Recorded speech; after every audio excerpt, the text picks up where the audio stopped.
London in 1814. A time when the only thing separating you from an untimely demise was your personal hygiene and a spontaneous outbreak of cholera. But today, we're not talking about that. Today, we're talking about beer. Specifically, we're talking about what happens when you leave a very large amount of beer unattended. Spoiler alert, it doesn't end well. So brace yourself for the story of the greatest beer disaster in history, aka the London beer flood. It was a time when breweries were still mostly open to the public, and a trip to your local brew pub wasn't just a fun afternoon. It was also an efficient way to dispose of your life savings. Our story begins in the basement of Meux & Co.'s Horseshoe Brewery, located at the corner of Tooley Street and St. James's Walk near London Bridge. It was here where foreman Thomas Griggs clocked in for his shift on the morning of October 17, 1814. He tended to the brewery with his apprentice Elsie, and together they oversaw the commingling of all those barley wine mashings and hop infusions necessary to keep the beers flowing. On this particular day, however, there was something out of the ordinary happening. You see, the giant fermentation vat in the main cellar had been filled with beer 3 days prior, and now it was starting to make a sound. At first it was barely audible, like someone scratching round the top of a wine bottle. Then it grew louder, and by the following afternoon, it was loud enough that the workers could hear it over the roar of the nearby Thames. No one knew what to make of it. This 25-foot diameter wooden cylinder held over 500,000 liters of dark, rich porter, a style of beer so strong and filling it was often drunk with meals and sometimes adulterated with small pebbles to add bulk without having to increase the price.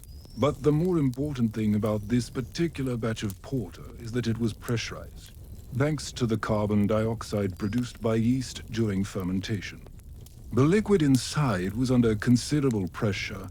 If anything gave way, the resulting geyser of beer would be unstoppable. Now back to the show. As the noise from the vat intensified, the brewery workers became increasingly frightened. By the 18th, it sounded like a cannon being fired every 2 minutes. But because no one could remember the vat ever making a sound before, they didn't know what to do. Finally, they sent a message to Henry Meux, one of the partners in the business, who was enjoying the crisp autumn air from the comfort of his yacht in Margate. When he received the note telling him to come home immediately, he assumed something terrible had happened to one of his children. He turned the ship round and raced toward London.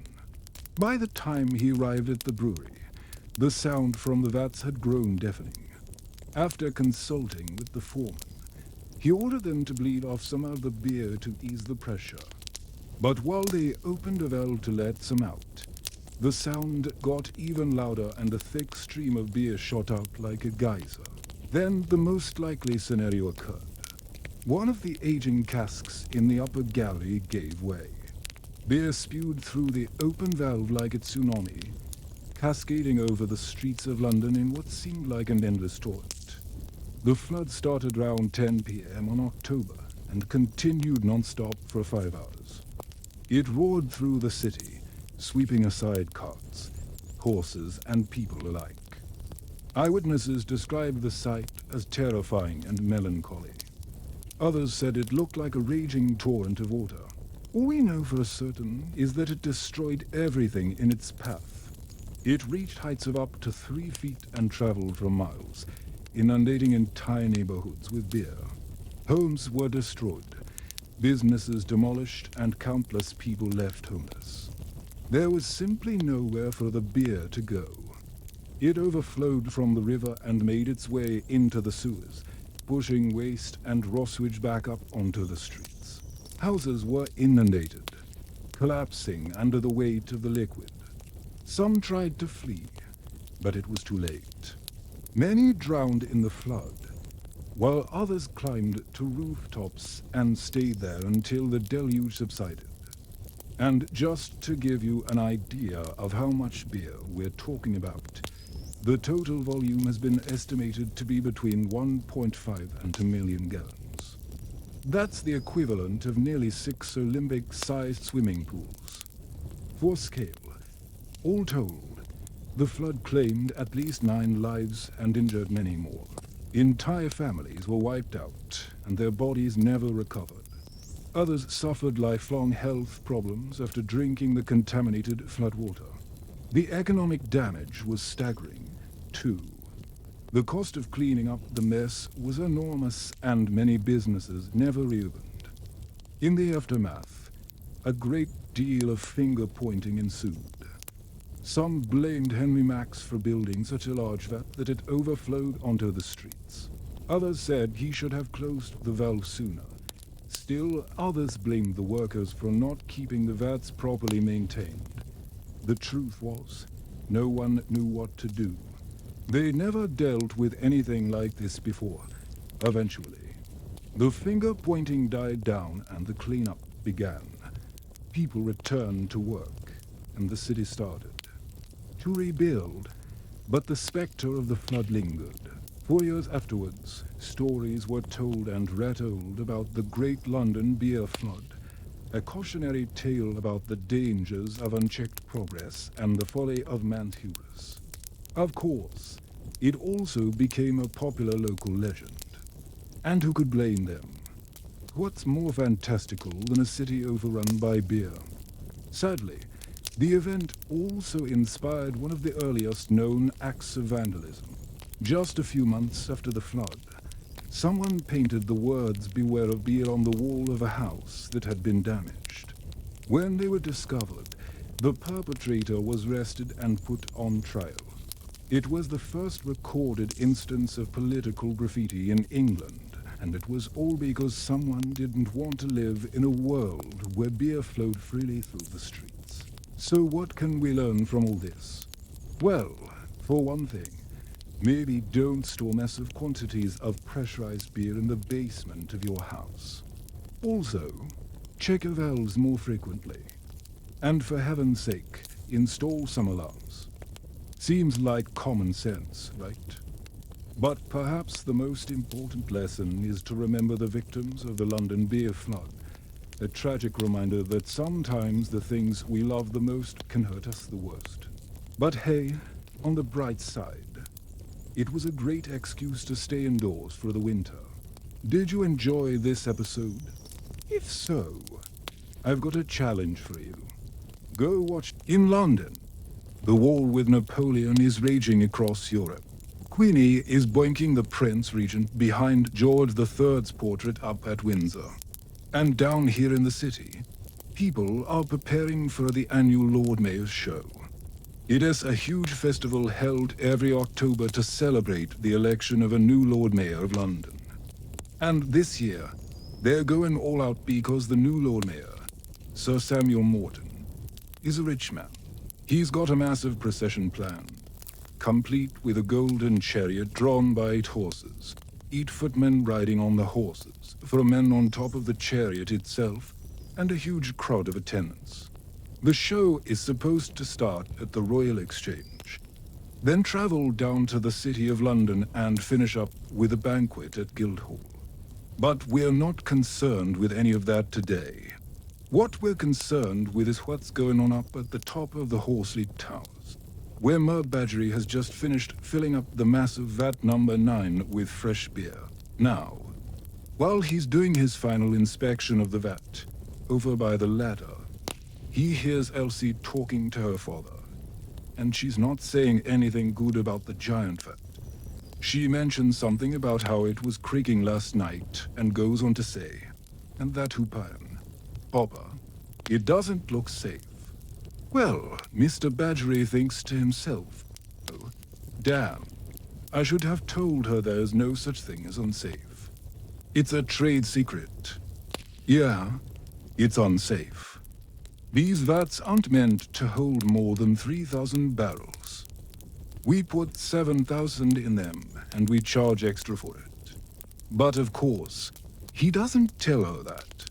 Instead, he says, Don't worry your pretty little head about it. There's not a sound structure in England safer than one of my vats. Then he winks at her and walks off. But not long after that, he hears a loud crash and he runs back outside just in time to see Elsie fall through the trapdoor and drop into the vat.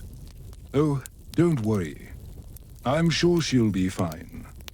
All that beer will cushion her fall. Plus, technically, it isn't even full yet. They still have to fill another for 1,000 barrels worth. So let us take a quick break from this harrowing tale of suspense and talk about some things I've been drinking recently. This is a brewery true. This is their old juice, which is like a traditional lambic sour beer, really. Tart, really dry. You can see it's super cloudy. Now, I don't usually drink these kinds of beers, but I wanted to try something different. So we picked up a few sours from Brewery True, and this was definitely an interesting choice. It's great. If you're a fan of tartness, if you like sauerkraut or sour cream, you'll probably enjoy this. It's kind of got that funky, sour taste, but also kind of sweet. It reminds me of cherries. It's really refreshing and it's actually not too heavy. Usually when I think of sour beers, I think of something light and fizzy. But this is nice and heavy. It's got a lot of body. It's really well balanced and it's perfect for autumn. When I was younger, I used to think that barrel-aged beers were better than regular beers. But now I am older and I am wiser and I realize that barrel-aged beers are usually awful. Barrel-aged sours, though, those are different. Those can be amazing. This one is from Russian River. This is a big bottle, but it's a blend of 3 different sours. It's called Consecration. You can see it's a blend of 2012, 2013 and 2014 vintage sours. And it's been aged in French oak barrels. One of the best beers I've had in a while. It's got an incredible balance between the sourness and the sweetness. I describe it as vinous. It's super complex. It tastes like black cherry and leather and vanilla. It's got a lot of barrel flavor without tasting like a whiskey barrel, which is what a lot of barrel-aged beers do. This is one of my favorite beers ever, but it's very expensive, so I'm glad I shared it with a friend. Cheers. Meanwhile, up at the top of the tower, Meux has just hauled young Elsie out of the empty vat, and he is feeling pretty proud of himself because he managed to save her life. But then he remembers that there is still for 1,000 barrels of beer to pump into this thing, and he realizes that he might need to climb back inside. So he heads downstairs and finds Thomas Hogshead, who's supposed to be helping him run the business while he's gone. And he asks, what's the crack? Thomas replies, all's well, sir. We've just finished putting the new rods and chains on vat No. 9. You know, the ones you told me not to bother with. Mr. Badger says, I don't want to hear any more of that talk about strengthening the vats. You heard the inspector. He said it was a sound structure. But Thomas replies, he did say that, sir. But just before he left, he whispered in my ear that he feared the iron hoops were working loose. He said he could feel the strain as he walked round the top of the vat. He said he could hear the iron hoops creaking. He said he thought the whole thing was gonna blow apart. He begged me to get out of town before it happened. So Meux thinks to himself, well, maybe I should have listened to that old fool. But no, I didn't. So now I'm stuck. So he sits down next to the vat and starts chewing his pipe and wondering how the hell he has gonna get out of this situation. And right then, the ground starts shaking beneath his feet. He looks up and sees the top of the vat bulging outwards. And then, The first iron hoop snaps and shoots outwards, and then the second one and the third. And suddenly the entire top of the vat explodes outwards and beer is raining down on the streets below. You're probably thinking, wow, that must have been terrifying for a Meux. And it would have been if he'd been standing anywhere else. But as it happens, there is a small opening in the destroyed vat where he is sitting, and he manages to squeeze himself through it and lands with a gentle splash right in the middle of the vat. Now, once he gets himself upright, he takes stock of the damage. His clothes are torn and covered in hops and barley.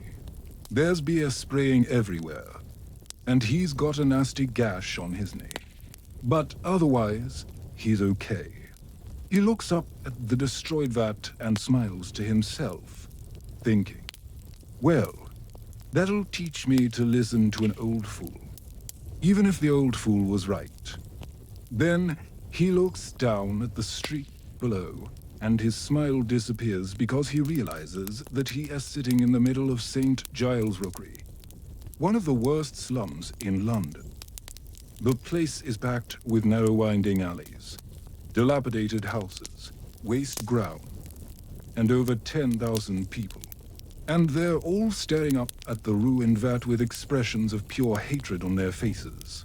Now, Meux is a tough guy, but he knows that he's outnumbered. So he scrambles up onto a nearby wall and sprints away, shedding his outer garments as he goes and hiding in the nearest shop, which happens to be an undertaker's. Now, this story is based on real events, but there's some poetic license taken with the timeline. You see, this was actually the third London beer flood. The first happened in 1716 and 1786. And both times it was the same company, the same vat number 9. But these days, historians say it probably wasn't the same vat. It was probably a newer one because records show that after the flood of 1786 they actually took the original vat number 9 and filled it in with sawdust and plaster and used it as the foundation for a new brew house. But whether it was the same vat or not, it still exploded again in 1814. And the explosion was even bigger than the last two. In fact, it was the biggest accidental man-made explosion in British history up until that point. People felt the shockwave of the explosion 10 miles away in Surrey. The noise was heard 30 miles away in Windsor. A painter in Bloomsbury was taking his ease when the explosion happened, and he thought that Napoleon had invaded and blown up Parliament.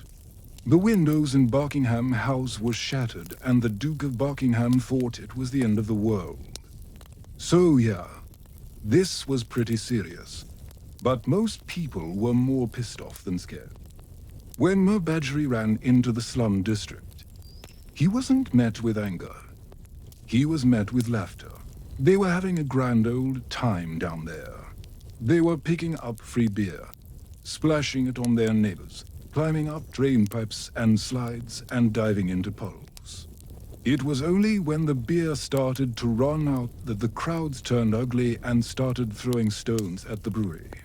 So yeah, maybe running away was the right call. Now the London beer flood is considered to be one of the greatest man-made disasters in British history. But it didn't even make the top 100 deadliest. Around 800 people were killed, but that was mostly because everyone drank all the free beer. And then they fell into a giant pile of sawdust that had been sitting outside the brewery, probably full of rat droppings and dead bodies. There was also some contaminated water involved. It was bad, but still, the London beer flood was way less deadly than the Great Molasses Flood of Boston in 1919. Now, that was a disaster. Over 2,000 people died. Yeah. You can watch that one here. This is the second episode in a mini-series based on actual events. The London beer flood of 1814. If you want to call it that. might not have been all that disastrous for Londoners, but it was an unmitigated disaster for those who brewed it and those who didn't survive it. Today, we meet the O'Reilly family who live above a brewery, or more accurately beneath a brewery. We are in London in 1814, in the heart of the city, tucked away down a narrow street. There is a brewery at Meux, 9 Horsley down. At the back of the building is a yard, and above the yard is a cellar flat where a family of Irish immigrants lives. It's hot cockle summer, and the air is thick with the smells of brewing beer, stale waste and chamber pots. But that doesn't bother Bridget O'Reilly. She's too busy writing in her diary, dreaming of one day being published as a writer. Her mother calls out from the kitchen, "Bridget, come help me now. It's time we got ready." Tonight, they will go into the theater to see Shakespeare's Richard III. It's one of Bridget's favorite plays. "I'll be right there, Mama," she says, without looking up from her diary. Bridget loves London. She loves the energy of the city, the endless parade of people, the shops, the street vendors. Most of all, she loves the theater. She spends hours at the British Museum reading books about the great playwrights and playhouses. She dreams of seeing her name in lights as the author of a successful play. Stop daydreaming, girl, and come help me now, her mother says again. Bridget sighs and closes her diary. She knows her mother is right. She needs to get real. Perhaps one day she can make her dreams come true, but today is not that day. They arrive at the theater just as the crowd is being held back by the ushers. Soon the crowd will surge forward, and they don't want Bridget's mother Ellen to be trampled. Bridget finds a spot on the wall nearby and sits down to wait. She's grateful for the small comforts, the sounds of children playing, the sweet songs of a nearby street musician, and the smell of roasting chestnuts. Above it all, the delicious smell of beer hangs like a fog over the city. It is a smell that both comforts and terrifies her. When the crowd surges forward, Bridget is swept along with them and soon finds herself inside the theater. They're late, but Bridget doesn't care. She loves the hustle and bustle of the crowds in the aisles, the murmur of conversation. And then there is the beer. Oh, how she loves the beer. Whenever Bridget has a drink, it gives her such a strange feeling, like she's floating. She feels brave, daring, witty. She wants to dance. That's why she only drinks in secret. If her mother ever found out, she would tan Bridget's hide. "You heard me say it's not good enough for you to be drinking," she said. "Your father has enough trouble keeping us fed as it is. If he knew you were drinking his precious little store, he'd turn into a raging bull." Soon they're ushered into the crowded theater. As the curtain rises and the actors begin to speak, Bridget takes a deep breath and settles in to enjoy the show. All around her, people are drinking.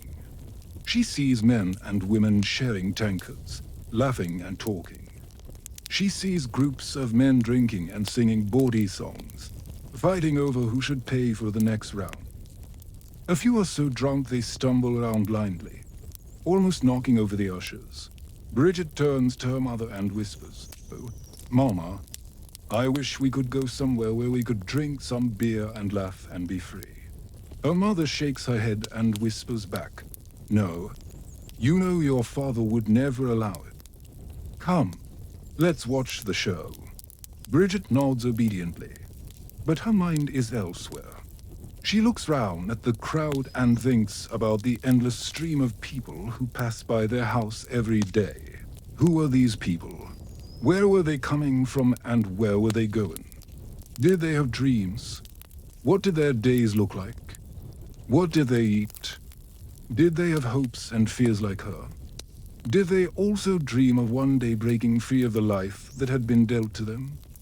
Bridget looks at her mother, worn and tired, her shoulders slumped, her eyes staring blankly ahead. I don't want this for me, Mama. I don't want to be stuck inside our house forever. I want to see the world. Ellen turns to Bridget and takes her hand. You will see the world, my darling, she says. One day it will be yours. Just wait and see. Bridget squeezes her mother's hand. She knows her mother means well, but sometimes it's hard to wait. When the show is over, they hurry home through the dark, narrow streets. It's nearly midnight and the moon is hidden behind dark clouds. The streets are slick with mud and rain, and Bridget's shoes squelch with every step. The dim gaslights cast long shadows that dance and twist round them. Up ahead, a group of men are making their way home from the tavern. They're loud and boisterous and don't seem to notice Bridget and her mother. Still, she feels uneasy. She pulls her shawl tight around her shoulders and tries to make herself smaller. When they pass the men, she can hear them sniggering. She quickens her pace and tries to ignore their whistles. Soon they turn onto their street. It's quiet here, and Bridget feels safer.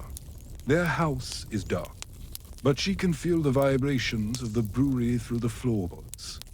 It's a comforting sound, like a heartbeat. She knocks on the door and it opens before she hears the knock. Her father stands there, wiping his hands on a rag. Ellen, you're late, he says, frowning.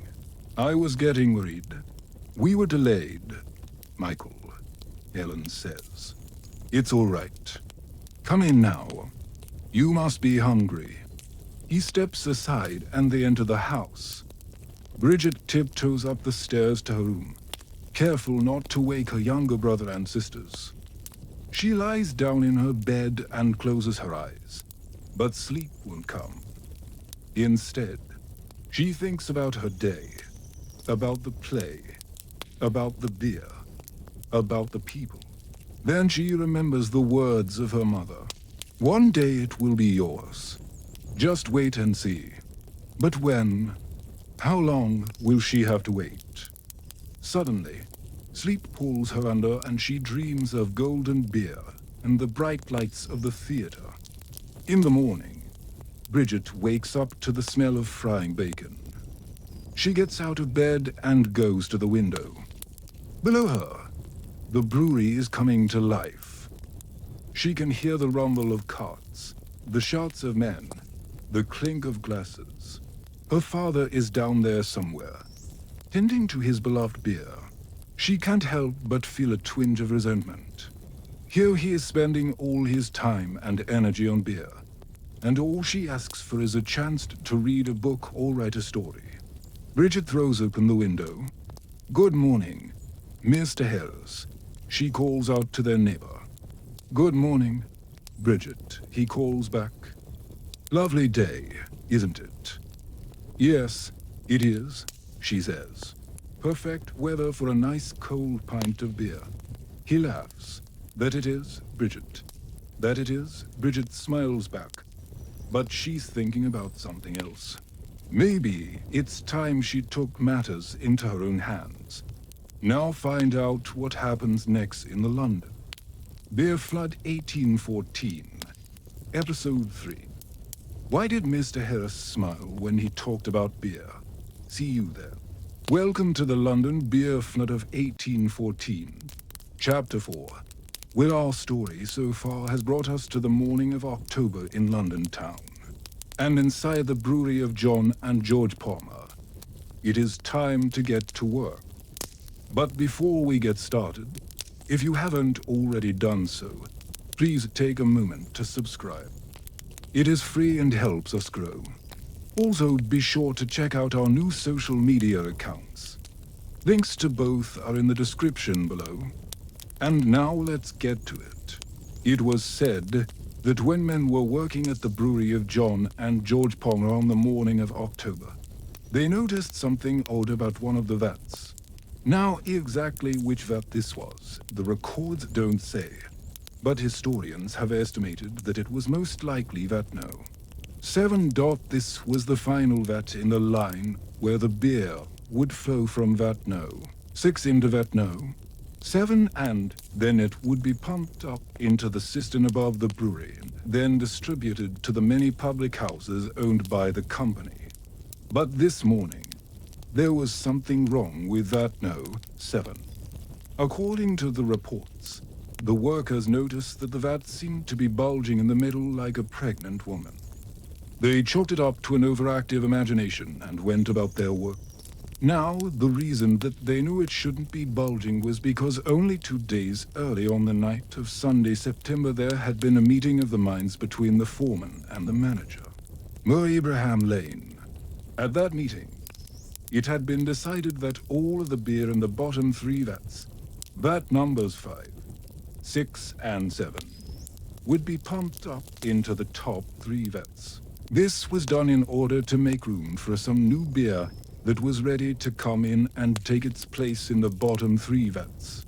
On the night of the 20th, everything went according to plan and there were no issues. So on Monday morning, October, when the workers came in to start their shift, they should not have noticed anything amiss. But they did. That bulge in vat number 7 shouldn't have been there.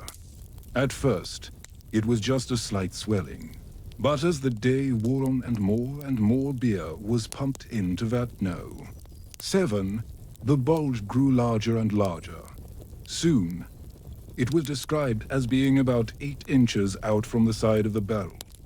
In response to this growing concern, Mr. Abraham Lane called over his assistant, Mr. Henry Tunnicliffe, to see if he, too, could spot what was causing the issue. Together, the 2 bosses scratched their heads trying to figure out what could be causing such a problem. But as the beer continued to fill up vat no. 7, the answer became clear. Something was seriously wrong. As you may recall from our previous episode, the beer was brewed in massive wooden vats, very large open-topped barrels with flat bottoms and curved sides that held a total of about 1,800 gallons of beer, each round 6,800 liters. And these vats sat on blocks above the floor, leaving space underneath them for air to circulate. But when full, the weight of all that liquid pressed down on the bottom of the vat, forcing it into the blocks, creating an air pocket underneath. What was happening to vat number 7 was very similar, except there was clearly something blocking the air vent, preventing the air pocket from forming, forcing the liquid to spill over into the neighboring vats. But why? Why was the air vent blocked? To find out, they needed to look inside vat number 7 and see what was going on. But before they could do that, there was a problem. You see, the task of cleaning out a vat was not something that was done lightly. The last time it had been done was over a year ago on August of 1813. But even then, it had not been completely cleaned. Instead, only the bottom inch of spent grain had been removed. The rest of the grains used in the brewing process remained in the vat along with the residue of the last batch of beer. This meant that every time the vat was used after that date, new beer was pumped into the same vat on top of the old beer. It also meant that the buildup of grain and stale beer would prevent any liquid from draining out of the vat. And that was the problem. Merlane and Mr. Tunnicliffe looked into vat no. 7, and what they saw made them gasp in horror. They spotted a massive mound of grain in the bottom of the vat, clearly blocking the air vent and causing the beer to spill over into the other vats. They quickly realized that there was no easy way to remove the grain. It was too wet to carry out by hand, and there was no way that a horse could come in here and pull it out. Whatever they did, they would have to do quickly. As soon as tomorrow, the 4th, the entire contents of vat no. 7 were scheduled to be pumped into vat no. 2, and with the cargo ship due to arrive from Newcastle later that week. The contents of vats 1, 2, and 3 were to be transferred to vats 4, 5 and 6. Then finally, on Saturday, the 6th, the contents of vats 4, 5 and 6 were to be transferred to vat 7, 8 and 9. If they couldn't clear out vat number 7 in time, then thousands of gallons of beer would spill onto the streets of London. In the end, the two managers opted to pump the beer out of vat No. 7 and into vat No. 6 until they could figure out another solution. But while they worked to solve the problem, a new one was found for them. During the night, the brewery was overrun by rats. Hundreds of them poured out of the cracks in the wall and made their way across the floor. The workers chased them away, but the rodents returned again and again throughout the night. It was clear that the source of the infestation had not been located and destroyed. So every time the workers went to pump beer from vat No. 7 into vat No. 6, the rats would pour out of the crack in the wall and run across the floor, frantically squeaking as they went. You might think that this would have been enough to stop production, but it didn't. Not only did the workers continue to pump beer out of vat number 7, but on the evening of October, Mr. Lane ordered that vat number 7 be filled up again. He decided to leave the bottom valve open and simply keep pumping beer into the vat until the next morning. With this order, the foreman left the building and went home for the night, leaving Meux Tunnicliffe in charge. And Mr. Tunnicliffe went to bed, too, never realizing that his boss had just signed their collective death warrant. When the workers came in to start their shift the next morning, they found Mr. Tunnicliffe slumped over the crank handle, dead. But he wasn't alone. Pump No. 2 had stopped working during the night and was spewing beer all over the floor, quickly. They closed the valve leading to Pump No. 2 and began pumping the beer back into vat No. 7. They worked feverishly to get everything under control, but it was too late. Vat No.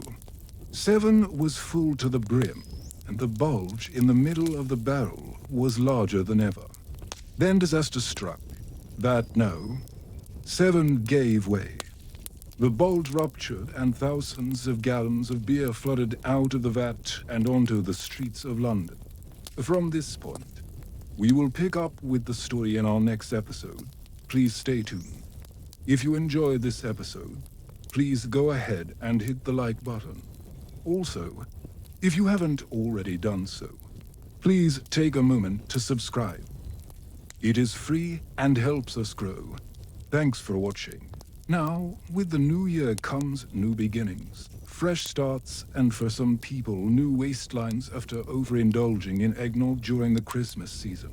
But the citizens of London in 1814 were not afforded the opportunity to enjoy a nice refreshing pint and slim their waistlines because that year, London was hit by the Great Beer Flood. And in this episode, we are going to look at how one man's innocent decision to have a beer with his dinner may have triggered the most catastrophic chain reaction in history. It's me, and this is the London Beer Flood.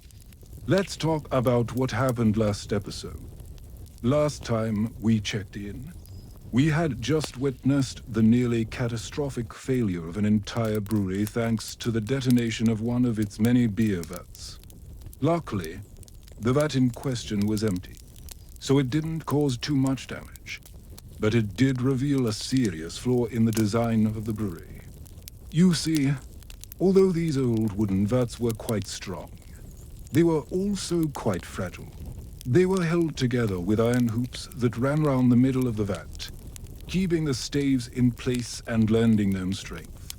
But those same iron hoops also created a weak point, and when the pressure inside the vat increased or decreased rapidly, the hoops could snap. And if that happened in an already full vat, the consequences would be devastating. Now, obviously, the first step towards preventing this from happening was to replace the damaged vat.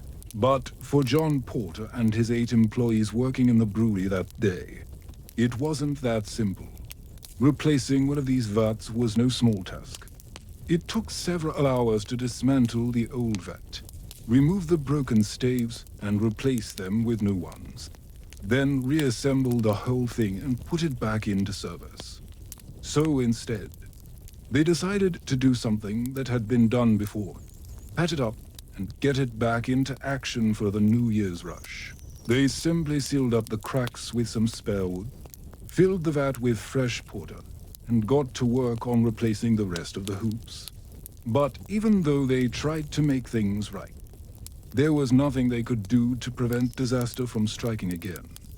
And it all started when John Porter went out for lunch. Now, John was a generous man. He liked to treat his workers fairly, and he always made sure that they had enough money to buy themselves a nice meal. So he told his foreman to take the men out for a slap-up roast, and he would join them as soon as he finished up with some paperwork. Meanwhile, his men headed off to the pub, leaving John alone in the brewery. John settled in behind his desk to finish up some invoices, but he couldn't help but feel hungry. He looked at the clock and saw that it was well past lunchtime.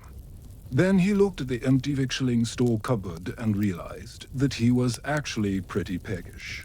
There was nothing to eat in the house, so he thought, why not go to the pub and get myself a nice bite to eat?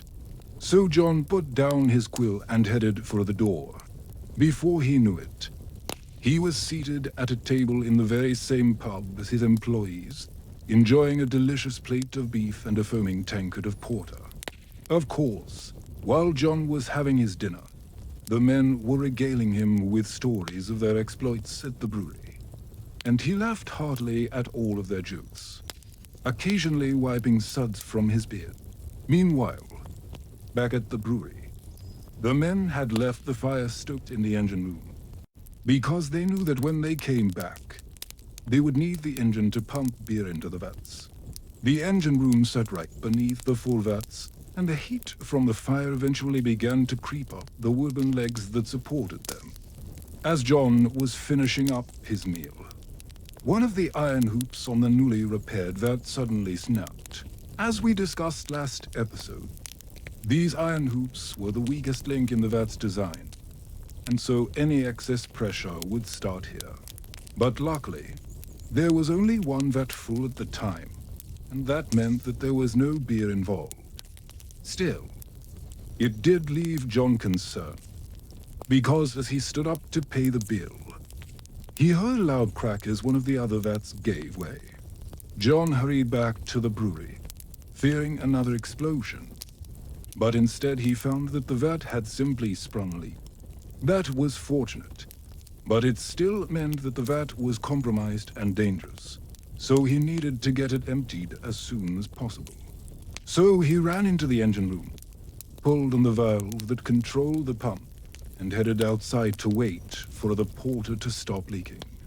But while he waited, the heat from the fire below caused the second vat to fail. This time, it was one of the corner joints that blew apart, sending a jet of porter into the air before gushing onto the floor.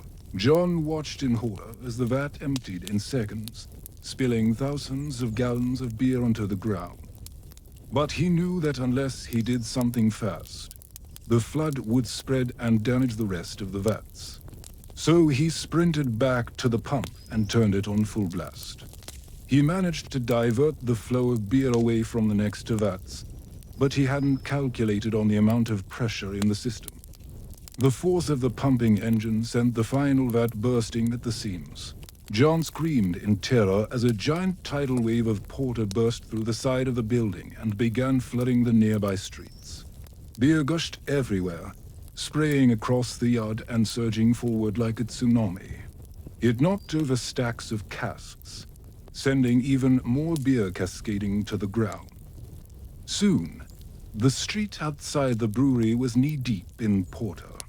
It was as if someone had opened the gates of an underground lake and allowed it to spill into the city. But thankfully, John's worst fears weren't realized, and the deluge didn't manage to engulf the remaining vats. But that doesn't mean that everything was all right. Because once the initial wave hit the street, it didn't stop. Instead, it flowed steadily outwards, soaking through the cobblestones and seeping into the foundations of the nearby buildings. So John ran to sound the alarm, alerting everyone to stay away from the flooded area. People poured out of their homes and businesses to see what was going on. Some were scared, others were confused, and many were simply curious. But as they emerged from their doorways, they found themselves ankle-deep in beer. It was good beer, too. It wasn't sour or spoiled in any way, and many people took the opportunity to fill up their own containers and head home for a night of revelry. That might sound like fun, but this was actually quite dangerous. See, this was before the days of pasteurization, and so the beer was full of wild yeast and bacteria. Drinking it could easily make you very sick, but at least it wasn't dangerous. The same, however, could not be said for the flood itself. Beer flowed down the streets, overflowing from the gutters and crashing through the shop fronts. It tore through London like a wrecking ball, carrying debris and waste with it. Eventually, the whole area was a massive floating sawdust, broken glass and other assorted rubbish. And as it spread, it carried this debris with it, damaging countless properties and ruining countless livelihoods. Even worse, there was nothing anyone could do to stop it. The flood continued for days, spreading throughout the city and undermining the foundations of countless buildings.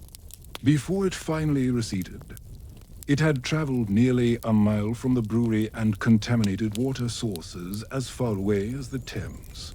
By the time it was all over, at least 1 million barrels of beer had been lost, causing an estimated £2 million in damages. And that was in 1814.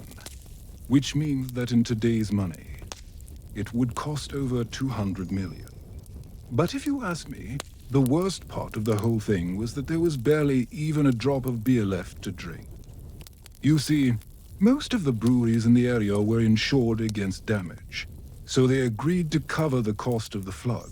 But they all made their customers pay for the beer, even though they had no hand in the disaster.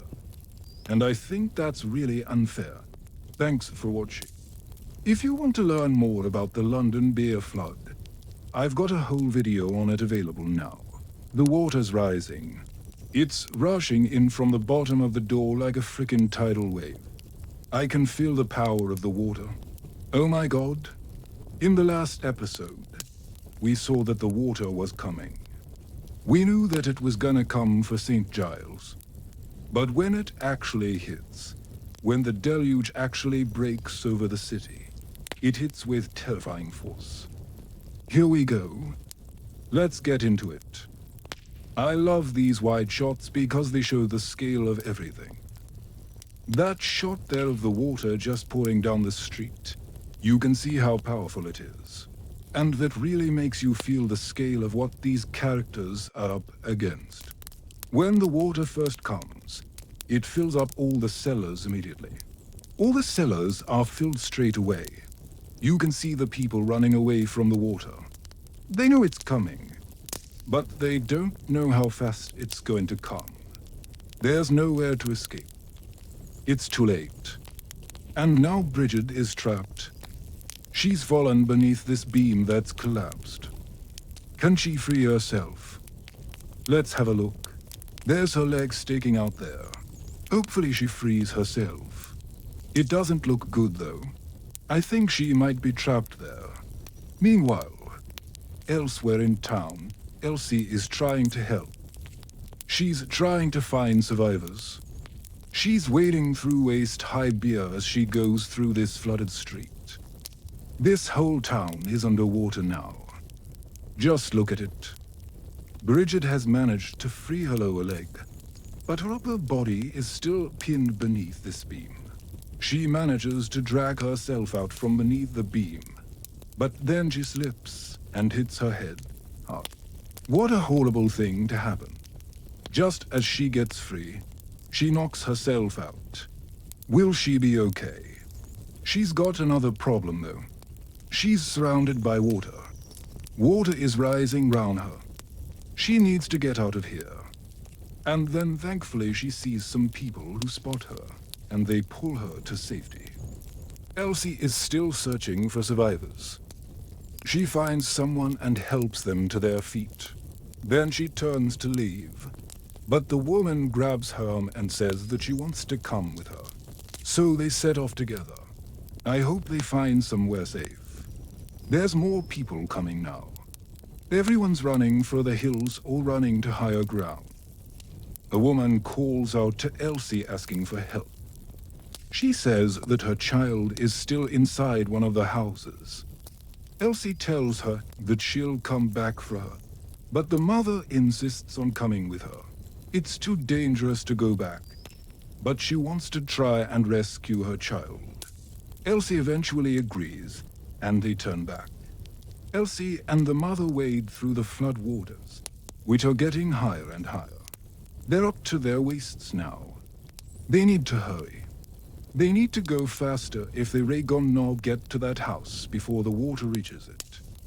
If the water reaches it, it will be too dangerous to go inside.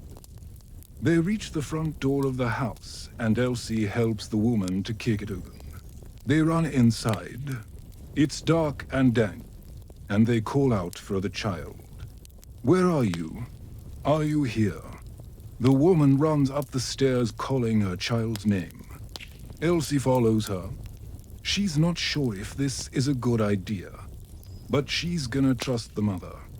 Hopefully they will find the child. They reach the top of the stairs and the woman starts looking for a way out. The water is now lapping at the bottom of the stairs. They are almost out of time. They need to hurry. Elsie can hear the water rushing up the stairs behind them. She turns to the woman and asks her where the child's bedroom is. She tells her it's through that door. The two women rush into the bedroom. It's empty. The bed is empty. The child isn't here. The mother collapses onto the bed in tears. Her child isn't here. Elsie puts her arm around her, trying to comfort her. The child must be somewhere else. Hopefully she will be found. As they turn to leave, they see the water surging towards them. It's filling up the room now. They have to get out of here. Now, they scramble back down the stairs. The water is halfway up the stairs now. They've got to move faster. They reach the bottom of the stairs and the water is lapping at their knees. They open the front door and run outside. They have to cross the road. But the water is rising fast. It's almost at their waists now. They're almost out of time.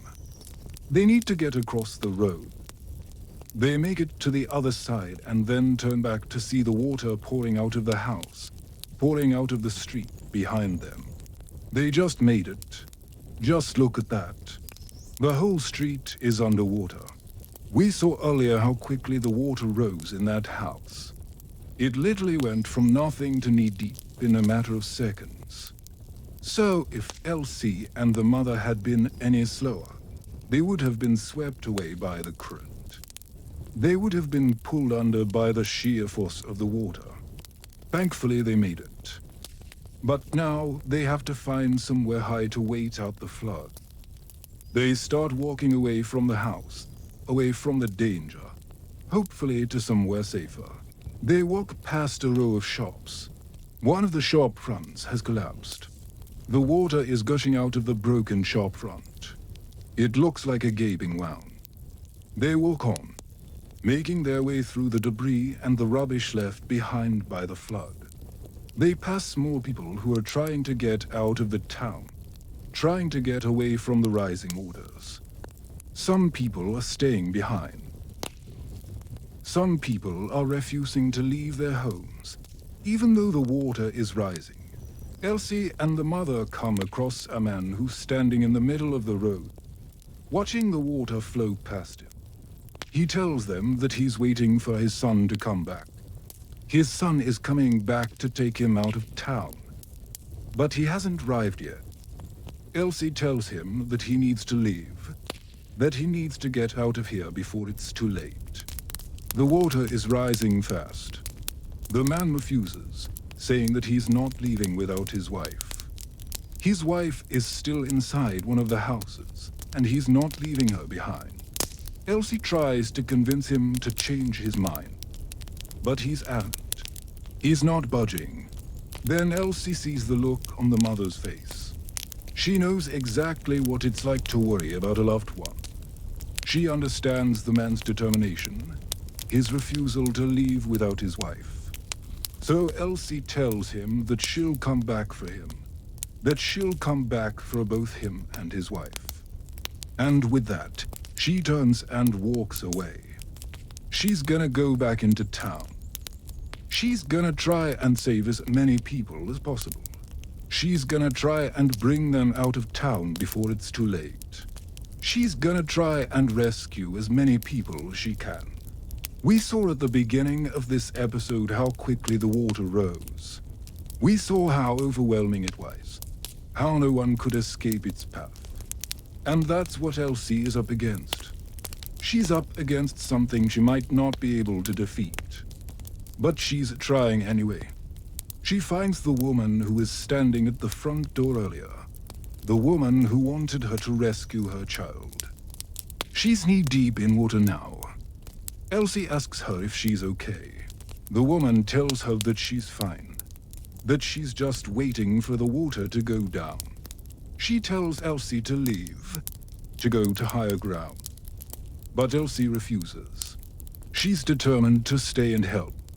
The woman begs her to leave, telling her that she won't make it, that the water will sweep her away. But Elsie ignores her and continues to search for survivors.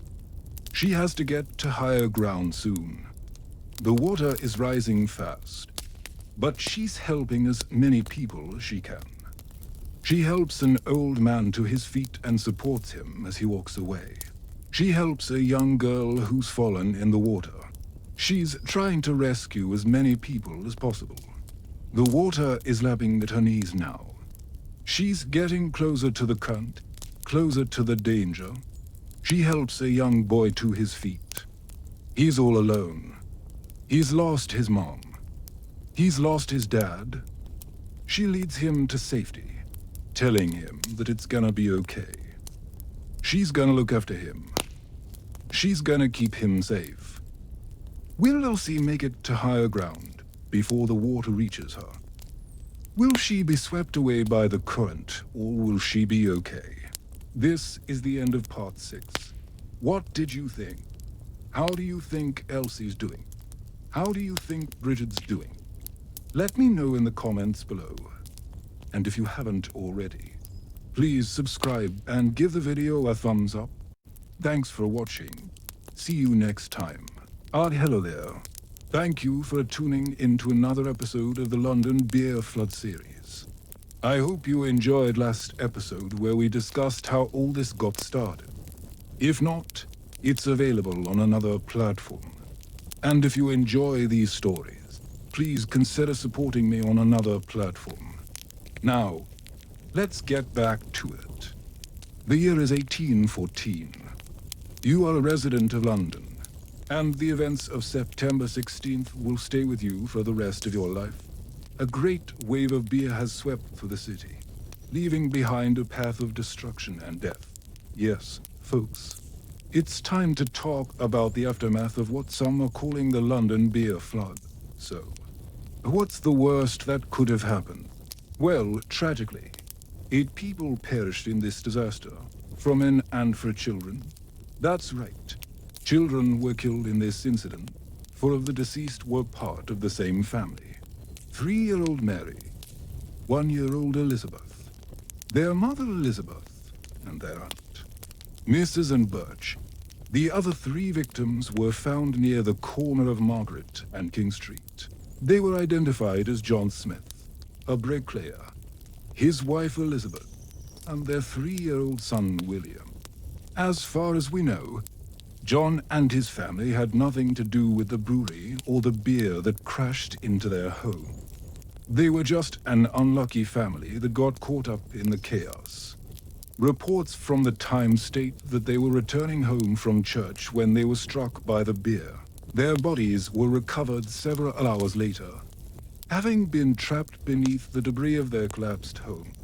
It was also reported that one of the little girls was found floating in the beer, still clutching her doll. How tragic is that? It truly is a sad affair. But while the people directly affected by the flood are mourning the loss of their friends and family, others are out today gawking at the disaster.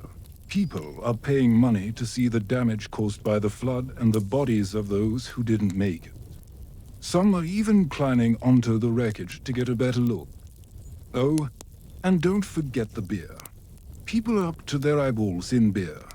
Some are drinking it straight from the street, while others have taken it upon themselves to funnel the cascading beer into barrels and kegs. One eyewitness described it as a most disgusting and nauseating scene. The ones running the beer stands are making a tidy profit, selling off mugs of stale beer for 2 shillings apiece. The brewers whose beer wasn't involved in the flood are seizing this opportunity to sell off their stock before it goes bad. This is turning into a nightmare for them because now nobody wants to buy their beer. The first newspaper to report on this catastrophic event was the Times. The article appeared on the 19th, 2 days after the flood. It opens with a morbid description of the toll the flood has taken. 4 unfortunate women, 2 of them married, together with 5 children, 3 of them likewise little innocents, have been found dead under the ruins of the houses. It goes on to describe the flooding in more detail, quoting an eyewitness. "We were soon after awakened by a most dreadful noise like the crash of thunder. On going to our windows, we perceived the houses opposite were sinking. In a moment, a vast body of porter, all beer, rushed down from the brewery, and in a twinkling, the whole street was under the article." Then describes the aftermath of the flood, the people wandering round in utter confusion, not knowing what to do. Many of the houses had collapsed and the streets were littered with the bodies of the deceased. The author goes on to describe the toll that the flood has taken for unfortunate women, 2 of them married together with 5 children, 3 of them likewise little innocents have been found dead under the ruins of the houses. He ends the article by describing the efforts that are being made to clean up the mess and to find the missing persons. The coroner held an inquiry into the flood today, but the jury returned a verdict of accidental death in each case. The amount of compensation to be paid to the relatives of the deceased is still in dispute. Another newspaper that covered the event was the Morning Post. Its article was published the same day as the Times. It opens with a description of the flood which occurred about 1 o'clock in the morning. A considerable quantity of beer, porter and other matters vomited from its confined and elevated situation in the brewery and rushed into the street. It then describes the aftermath of the flood and the toll that it has taken. The unfortunate individuals who have fallen victims to this accident are Mrs. Birch, her niece and 2 children, and a working man named Smith and his wife and Giles. The bodies of the 2 latter were found yesterday, but the remains of the other poor souls were not discovered till this morning. The article goes on to describe the efforts that are being made to find the remaining missing persons and the steps that are being taken to prevent another such disaster from occurring. But not all newspapers took such a serious tone when reporting on the event. The London and Edinburgh Philosophical Magazine and Journal, for September, amused its readers with a fictional account of the flood. The story is told from the perspective of a brewer who is visited by the ghost of a little girl. The ghost tells the brewer that she and her family died in the flood and begs him to avenge their deaths by destroying the brewery. The brewer, of course, refuses and the ghost disappears. The next morning, the brewer is awoken by the sound of a tremendous crash. He goes to his window and sees that the brewery has collapsed. This comical story is likely meant to satirize the other accounts of the flood, which were no doubt exaggerated. At the time, this magazine was known for its humorous and satirical articles. As for the real cause of the flood, well, that was never determined. There were rumors that the bung had blown off one of the vats, causing the flood. But this was never confirmed. What we do know is that the bung did blow off and hundreds of thousands of gallons of beer flooded the streets of London. What happened to the brewery afterwards? Well, it was rebuilt, but it only operated for a few more years before closing down. And that's all for today's episode. I hope you enjoyed learning about the aftermath of the London beer flood of 1814. If you want to learn more about this event, I encourage you to check out my podcast, available on various platforms. New episodes are released every Wednesday. Also, be sure to check out my social media for additional content and to support the channel. Thank you for listening, and I'll see you next time. Bye. Alright, it's time to play the classic game of Who's to Blame. Let's go back to 1814 in London, where an unprecedented beer flood ravaged the city streets, killing 8 people and injuring scores more. Today, we'll find out who was responsible for this disaster. Was it fate? The City of London? Or was it perhaps a simple case of bad management? You decide. In our last episode, we learned how the directors of Meux and Co. had been warned that their aging facility wasn't up to scratch. But rather than invest in their business and address these concerns, they choose to ignore them and instead focus on their bottom line. Now, 5 months after the disaster, the board were preparing for the inevitable backlash. But before we dive into that, first let's take a moment to introduce ourselves. We are a team of historians who bring you new historical tales every week. We love history and we're especially fond of beer. In fact, our favorite type of history is the history of beer. So much so we even made a whole series about it. So if you like beer and history, then be sure to follow us. On June, a coroner's inquest began at the Eagle and Child Inn on the corner of Cheapside and Friday Street. It was here that Thomas Cape, an engineer and surveyor, took to the stand. He told the court how he'd been called in by Meux and Co. a few years prior to look into the stability of the brewery building. Now, we don't know exactly when he carried out his investigation, but given that the disastrous flood happened in January of 1814, we can assume it was sometime before that. He explained how upon his arrival he discovered that the vaults were sinking and that he was concerned about their stability. He then drafted up plans to reinforce the structure and presented them to the brewery owners. However, he told the court that they refused to spend the money needed to fix the problem. He said, "I considered it my duty to tell them the vaults were unsafe and threatened to give way. But the directors did not think proper to make any alterations. In fact, he claimed that they wouldn't even let him enter the vaults without a policeman, implying that they knew there was danger to anyone entering without a proper escort. He further testified that he believed the reason for this disaster was because of the firm's refusal to carry out the works he'd recommended.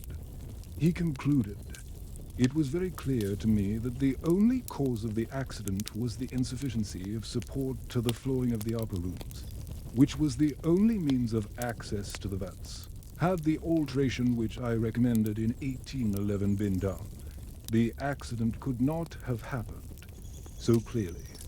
According to this man, the blame lay squarely with the directors of the company. They had knowingly put the lives of their workers in danger in order to save money.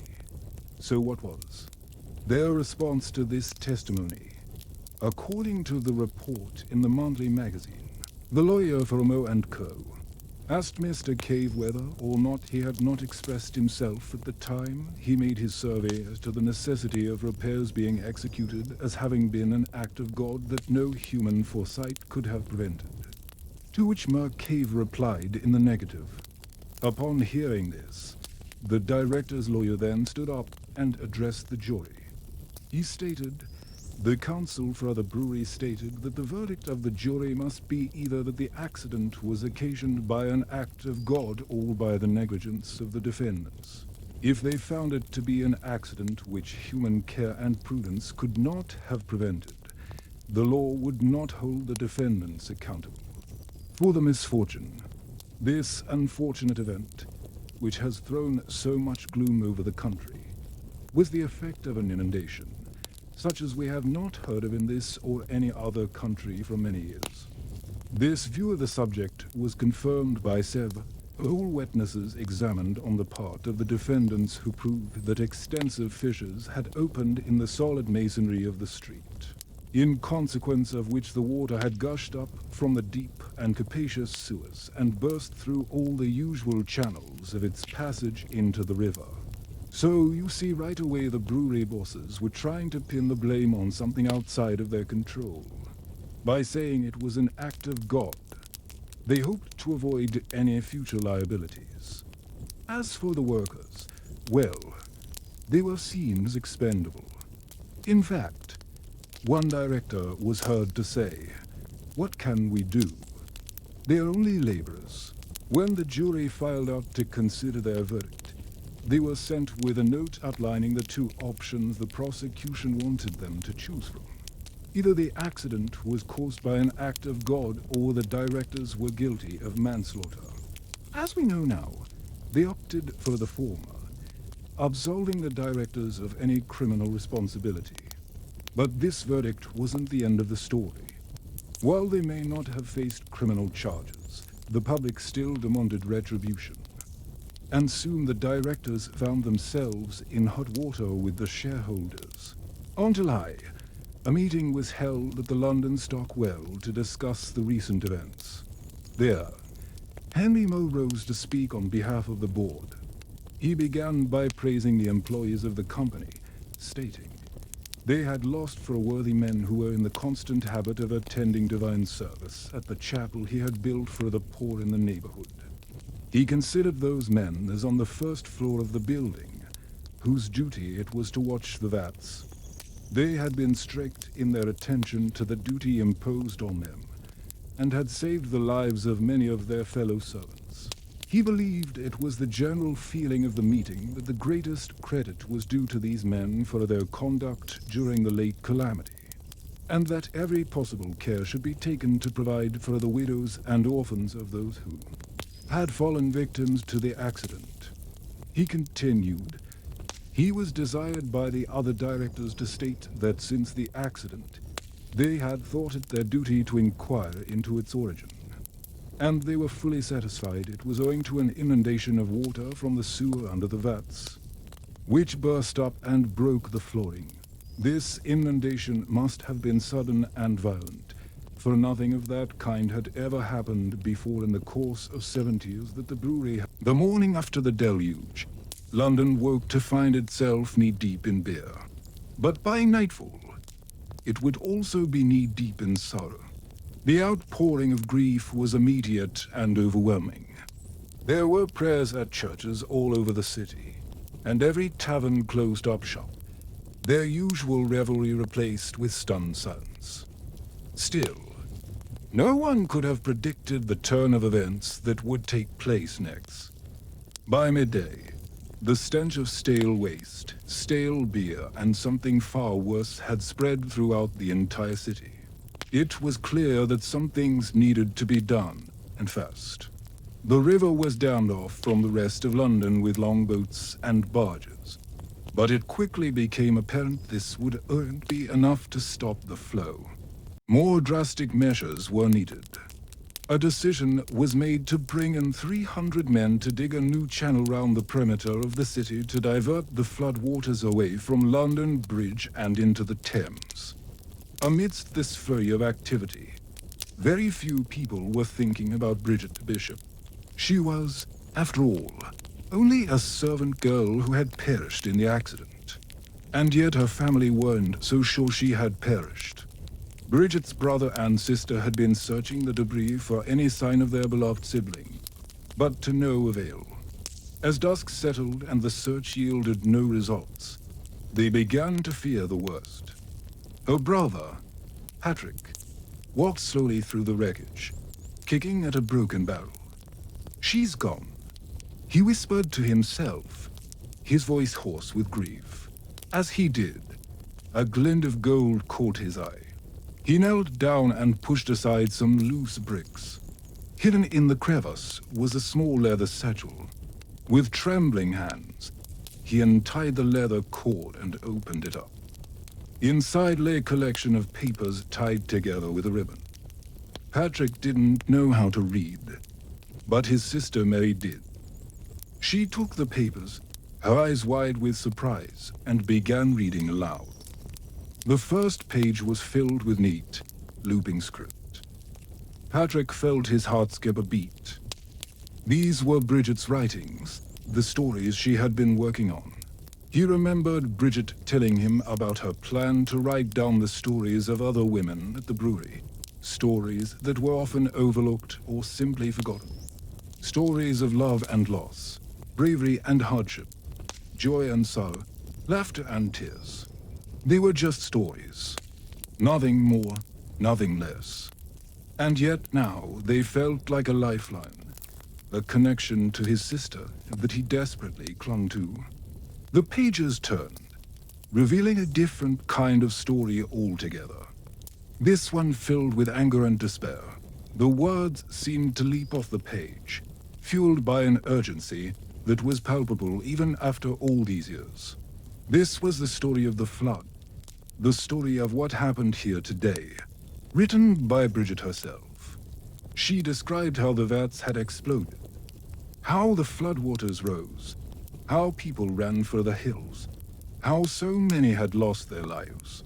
But the most haunting part was yet to come.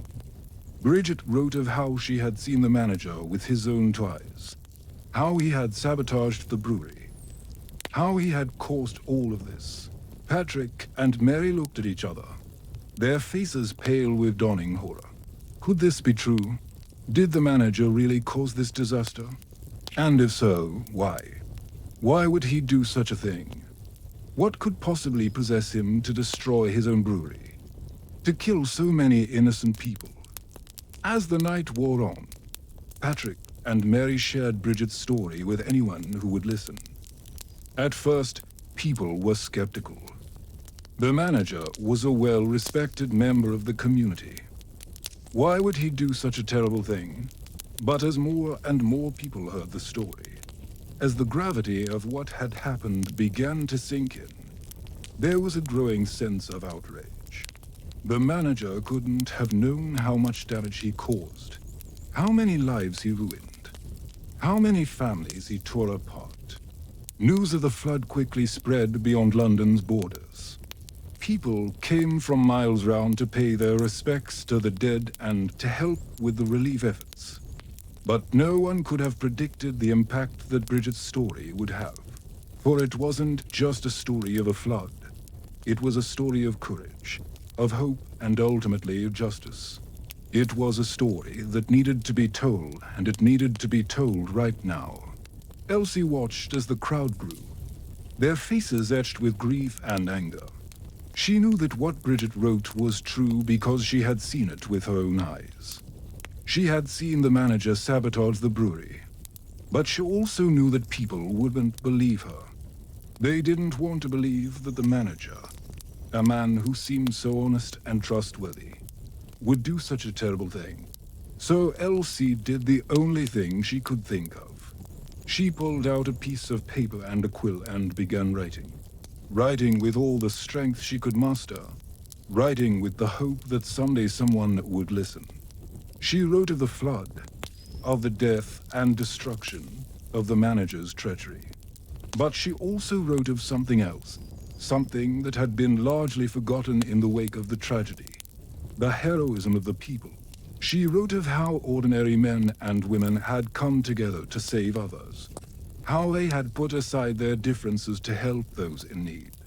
She wrote of how a group of young men had formed a bucket brigade to pass water from the river to the rooftops, allowing people to escape the rising floodwaters.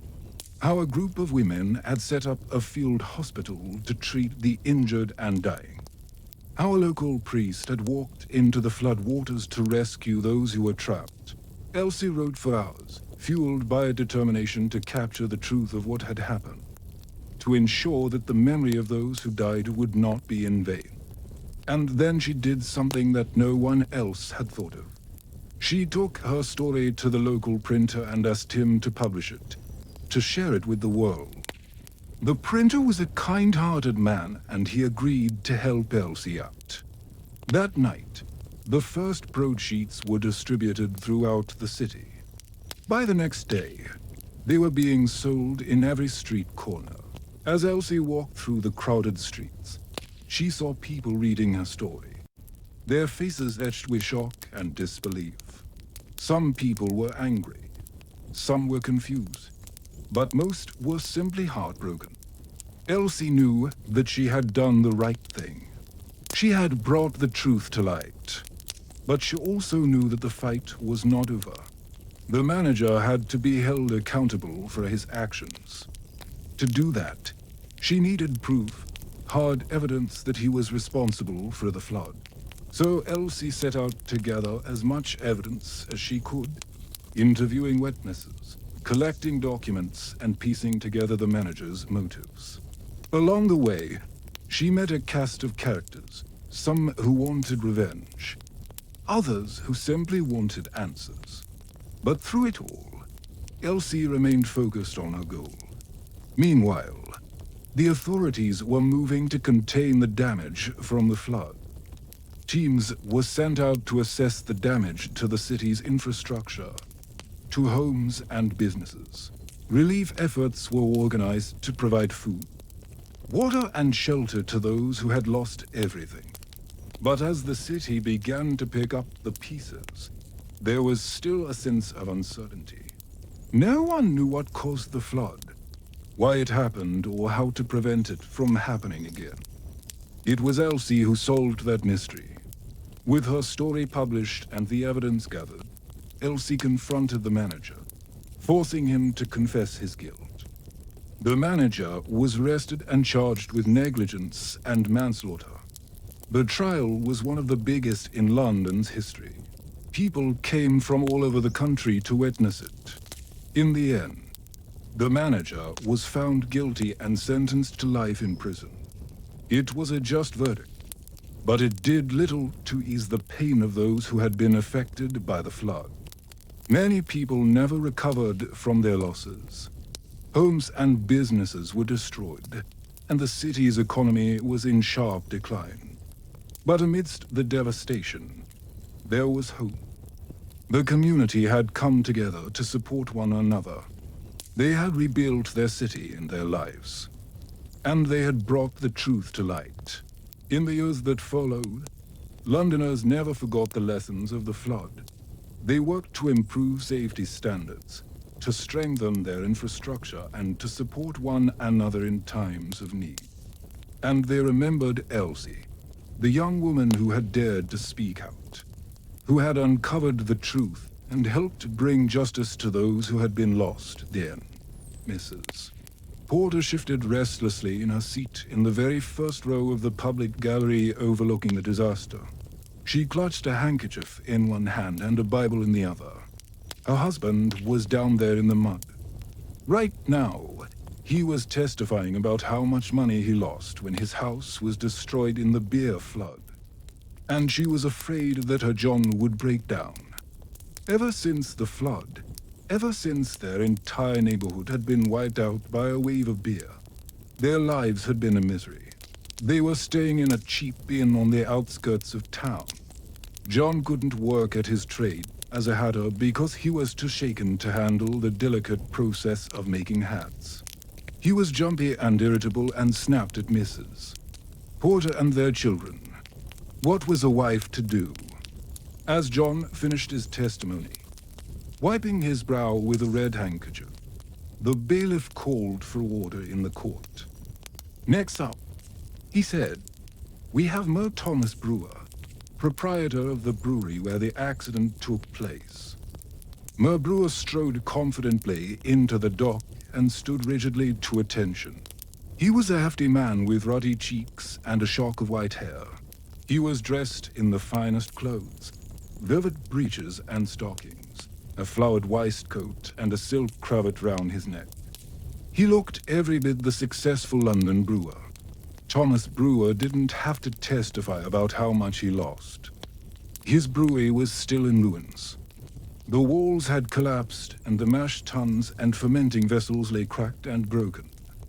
But while the court was busy calculating what sum of money could possibly make up for the loss of homes and businesses, Meux Brewer was thinking about getting back to work. He knew he was liable to pay for the damages, but he also knew that the court wouldn't be coming up with enough money to cover them. This wasn't like a regular lawsuit, an action between two private individuals where there was a pot of money to be divided. This was a special case. The sum total of the damages awarded by the court would be paid by Parliament, which meant that once the court had made its awards, that would be it. There wouldn't be another penny to follow.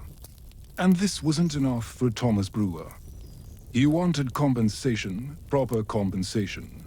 He wanted the chance to rebuild his breweries so that he could carry on his business and make even more beer. After all, the whole thing hadn't really been his fault. How was he supposed to know that his vats were going to explode? It wasn't as if they were old or poorly maintained. In fact, he'd built the brewery only 15 years ago. The reason the vats had exploded was because of some unforeseen and uncontrollable natural phenomenon. All that hot weather had caused the temperature in the cellar to rise to dangerous levels. And once the vats started popping, well, nothing could stop it. So while my brewer didn't lose any sleep worrying about paying out a few £1,000s in damages, he did worry about how he was going to fund the rebuilding of his brewery. And then he had an idea. When he testified before the jury, he told them that he didn't want any money. Instead, he wanted the right to brew beer on the site again. With a little help from his friends in Parliament, this was entirely possible. He just needed to find a way to sway public opinion. That shouldn't be too hard, he thought. Most people just don't understand beer. All they care about is cheap beer, and he could offer them that.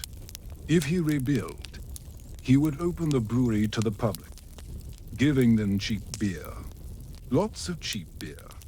He could call it the People's Brewery. In no time at all, everyone would be on his side. As Meux Brewer testified, the people did indeed begin to turn in his favor. The story of the catastrophic explosion was still fresh in their minds, but the threat of not having any beer for several months was even greater.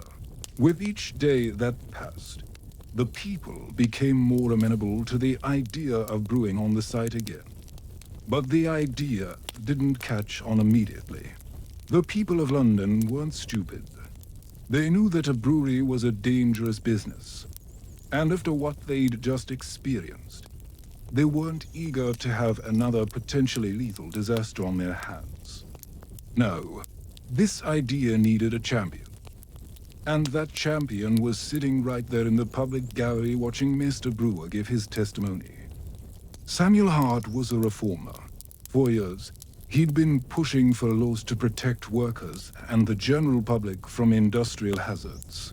Now, he saw his chance to bring industry in London under control, to force factory owners and millers to make their buildings safer. If he could just get them to agree to install safety devices on their machines, then the lives and limbs of Londoners would be safe. But the millers and factory owners resisted his efforts. How could Samuel Hart turn the tables on them? He waited until Mr. Brewer was done testifying. Then he went up to the bailiff and introduced himself. He explained that he had a proposition from a brewer. The bailiff looked him up and down skeptically. Samuel Hart wasn't dressed for the grand jury room. He wore a simple black coat, a plain waistcoat, and a modest white cravat. He didn't look like a gentleman, but then again, he wasn't. He was a writer, a hack writer who scratched out a living doing odd jobs for newspapers. Still, the bailiff wasn't interested in what Mr. Hart had to say. "Go on then," he said dismissively. "Tell Mr. Brewer what you've got in mind." Samuel Hart stepped into the dock and approached Meux Brewer. "Meux Brewer," he said, "I think we can help each other." He explained his plan to Mr. Brewer, and the brewer liked it. Sure, he'd have to spend a little more than he would have liked to rebuild. But in return, he would have the public on his side. This would mean that not only would he get permission to rebuild, but he would be able to expand the brewery. And that was something worth spending a little extra on. An agreement reached. Samuel Hart returned to the gallery and watched the trial continue. With each passing day, the atmosphere in the gallery changed. At first, people had shouted abuse at the brewery owner. They'd hurled insults at the rich and powerful, calling them thieves and murderers. But now people whispered excitedly about the new brewery. A brewery that would be built to the latest safety standards. A brewery that would provide cheap beer for the masses. Samuel Hart basked in the attention. This was bigger than he had ever imagined. When the judge finally banged his gavel and brought the trial to a close, the verdict was announced. The jury found Thomas Brewer not guilty of criminal negligence. Cheers erupted in the courtroom and outside. Thousands of voices joined in, drowning out the cries of the malcontents who demanded punishment for the rich man. A cheer went up for Samuel Hart, too, the man who had saved them from poverty and death. Brewer wasted no time in getting started. Within weeks, he'd put the necessary machinery and laid the foundation for the new brewery. Samuel Hart toured Europe, telling anyone who would listen about the wonders he'd wrought in London. Wherever he went, he received heroes' welcomes. Here was a man who had tamed industry, who had made it safe for the workers and the general public. Back in London, Thomas Brewer pulled in greater profits than ever. In a few short months, he'd gone from being the most hated man in England to being the most popular. Business boomed at the People's Brewery. Thousands of people came from miles round to sample its wares. And Thomas Brewer grew rich beyond his wildest dreams. As for Samuel Hart, he continued his campaign for industrial safety. Wherever he traveled, he was invited to tour the factories and mills and breweries, to identify potential hazards and suggest ways of making them safer. He became one of the most influential men in England. But after a while, the memory of the London beer flood faded and people stopped worrying about the dangers of industrialization. Samuel Hart died believing that he had made the world a better place. Thomas Brewer died knowing that he had made more money than he could ever spend. Only in the ruined shell of a building near London Bridge did the memory of the flood remain, a constant reminder of the terrible price of progress. So, yeah, check out my new podcast. It's available on various platforms. You can also watch video versions on various platforms. We're having a blast. Come join us. You know, I always feel a little bit bad about these endings because like they're happy. But they're kind of naive, and that's intentional. I want to leave you feeling good. Obviously, Samuel Hart is based on a real person, but this isn't a true story. Samuel Hart didn't go around fixing all the safety issues in England's factories. That didn't happen.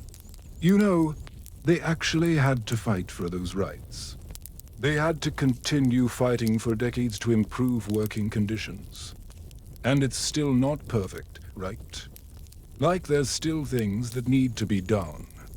But I want to end this series on a hopeful note, because I feel like we've spent enough time wallowing in the muck of London. Anyway, thanks for joining me. I hope you enjoyed this series. It was a lot of fun to write. I'm gonna keep writing stories set in the London beer flood universe. I just don't know when they're gonna come out yet. So, stay tuned if you want to see more. Until next time, remember, the fundamental mistake of the English was trusting their beer to men. Rumors were spreading through London that the beer cellars beneath the city were haunted. That was hardly surprising given how many people had drowned there. But some claimed to have seen the ghosts of those who died, walking among the empty casks, searching for an exit, forever trapped in the watery maze below London. Of course, Elsie didn't believe in ghosts, or at least she didn't want to. So, when her friend Bridget fell ill after hearing one of these stories, Elsie blamed herself. She felt responsible for Bridget's fever and delirium, and so it was Elsie and Samuel, along with Bridget's younger sister Mary, who set out into the flooded maze to find the source of the ghost stories.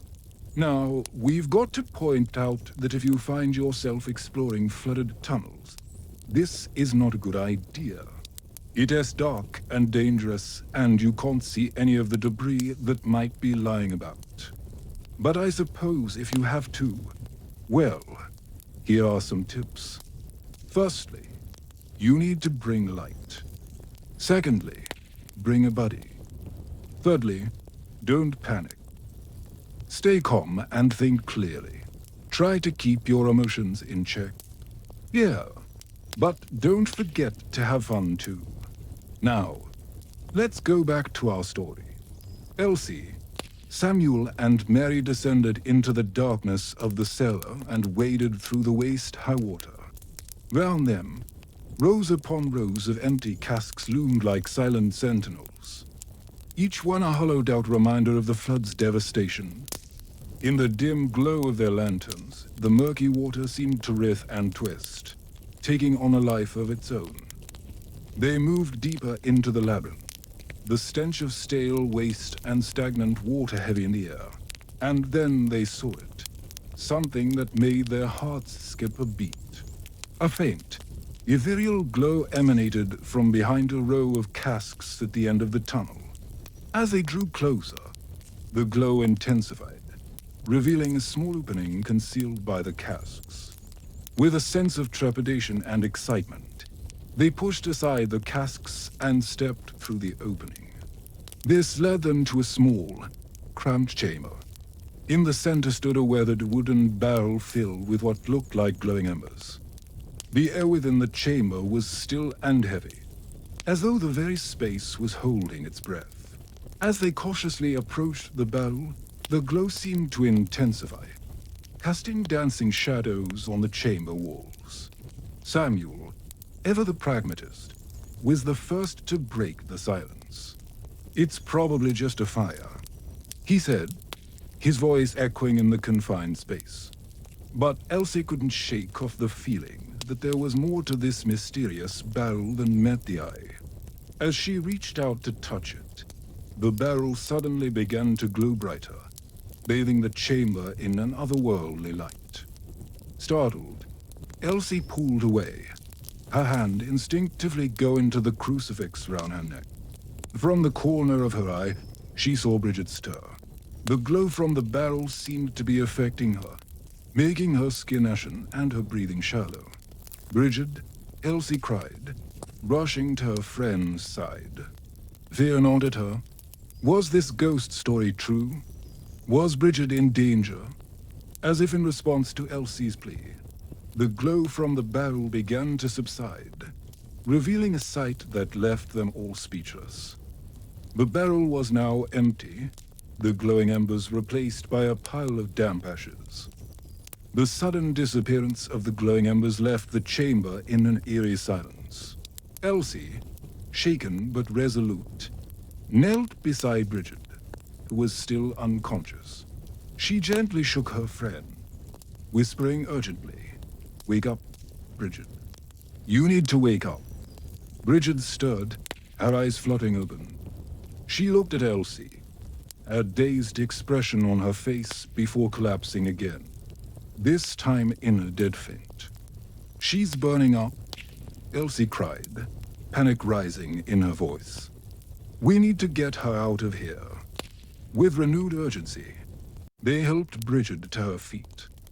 Her legs were weak, and Samuel put his arm round her, supporting her weight. As they made their way back through the tunnels, the chamber with the ghostly barrel receding behind them, Elsie couldn't shake off the feeling that they were being watched. Finally, they emerged from the labyrinth of tunnels back into the dimly lit tavern. The air outside seemed fresh and invigorating after the stale, oppressive atmosphere of the cellars.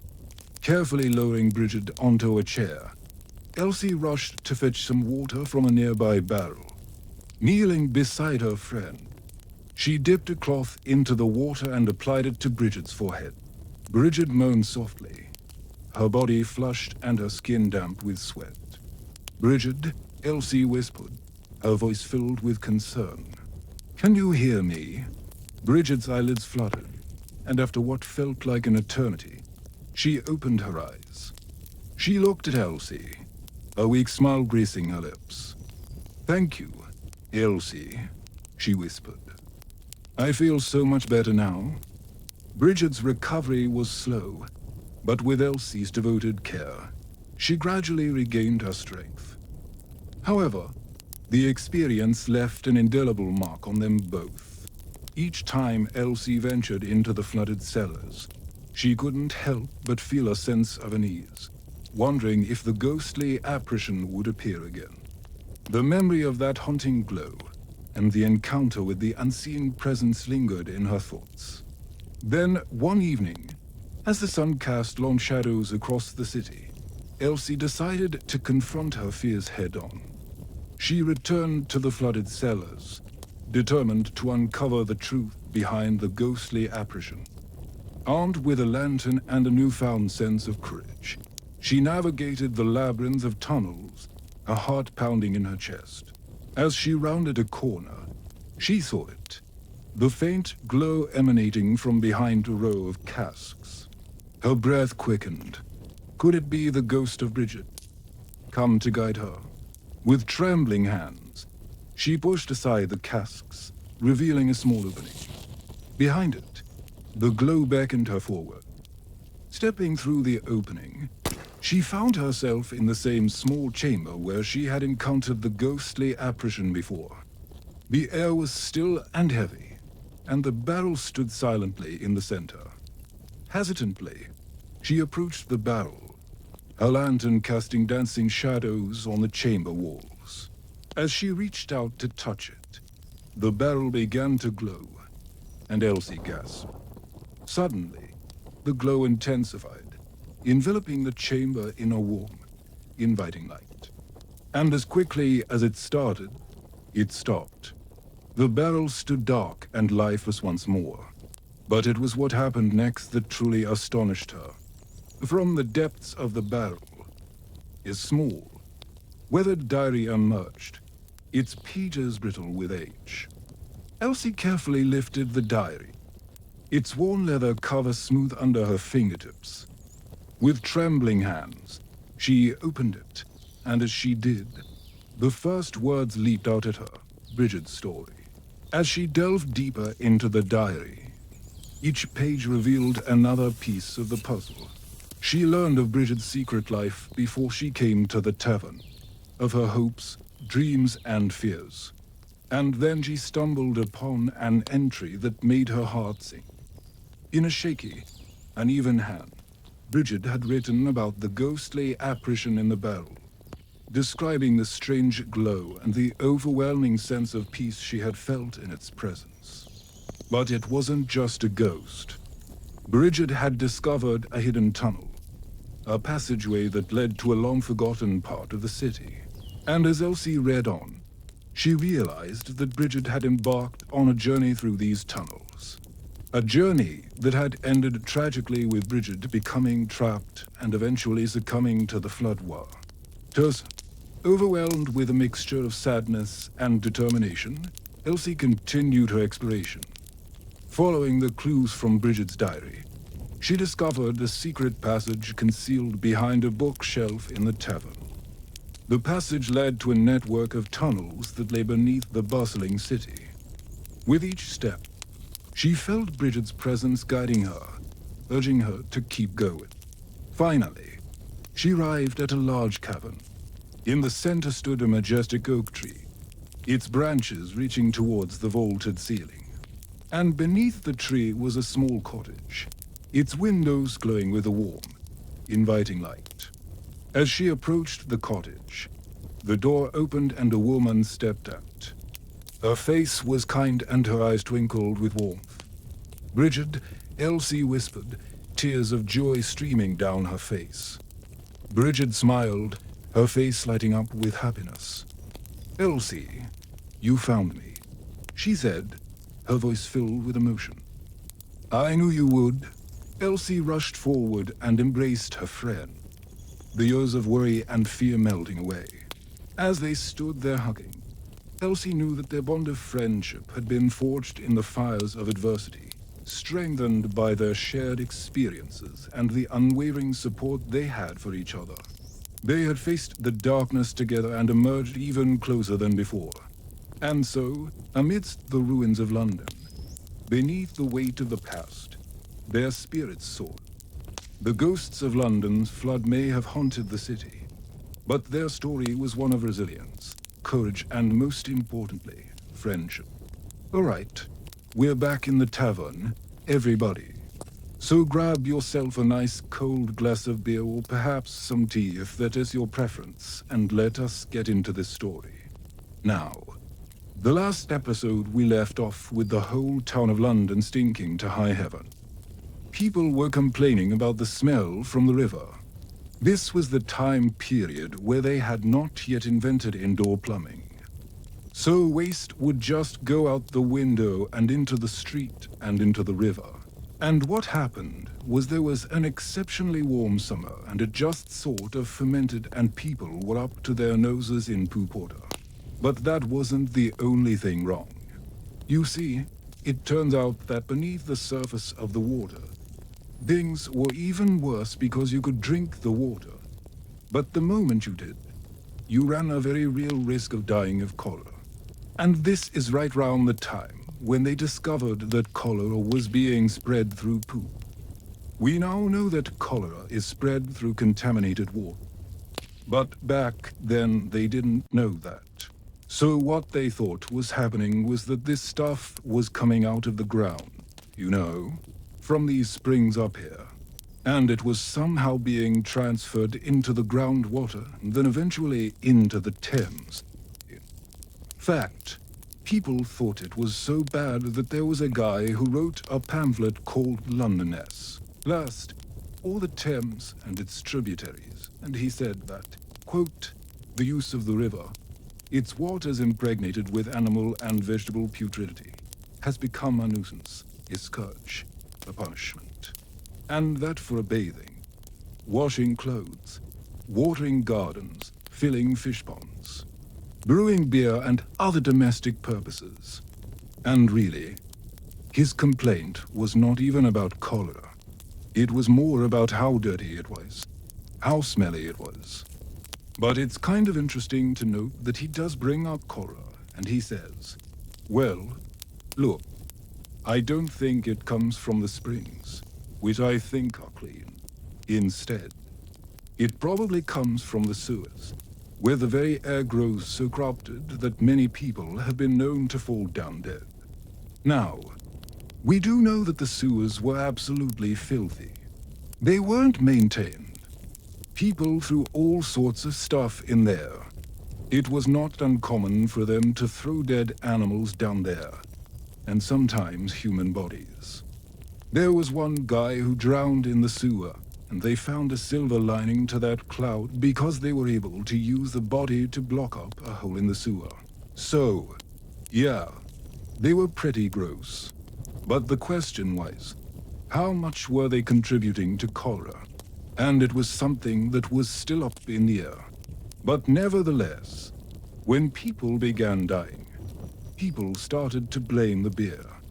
And you got to remember at this time period, you were not allowed to talk badly about the king. That was treason. And if you were a lowly commoner and you complained about the king, you'd be thrown in prison. In fact, you could even be executed. So people went ahead and blamed the beer instead. And when they started blaming the beer, that led to a lot of people calling for the brewers to be punished. And lo and behold, the government listened. So now, we've arrived at chapter 12, which is the verdict. And right away, the story starts by saying that Mr. Justice Bond, who was the judge that oversaw the trial of Samuel and Thomas, he was having none of it.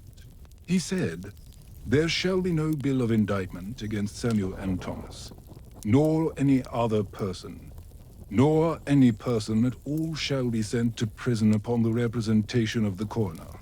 So basically, what he's saying is that they're setting the two brewers free.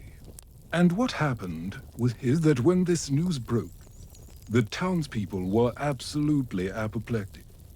They were furious because they felt like, finally, we're gonna get justice.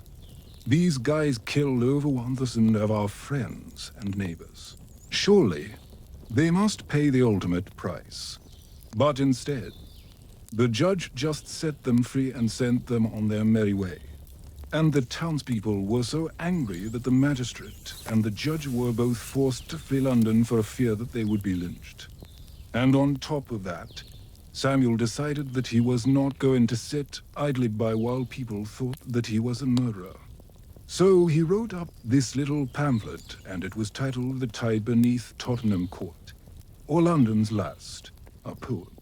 And in it he tells the story of what happened. You know how they got their beer license, how they followed all the proper procedures, how they hired experts to come in and test their beer. And how ultimately the only reason why so many people died was because of the state of the river.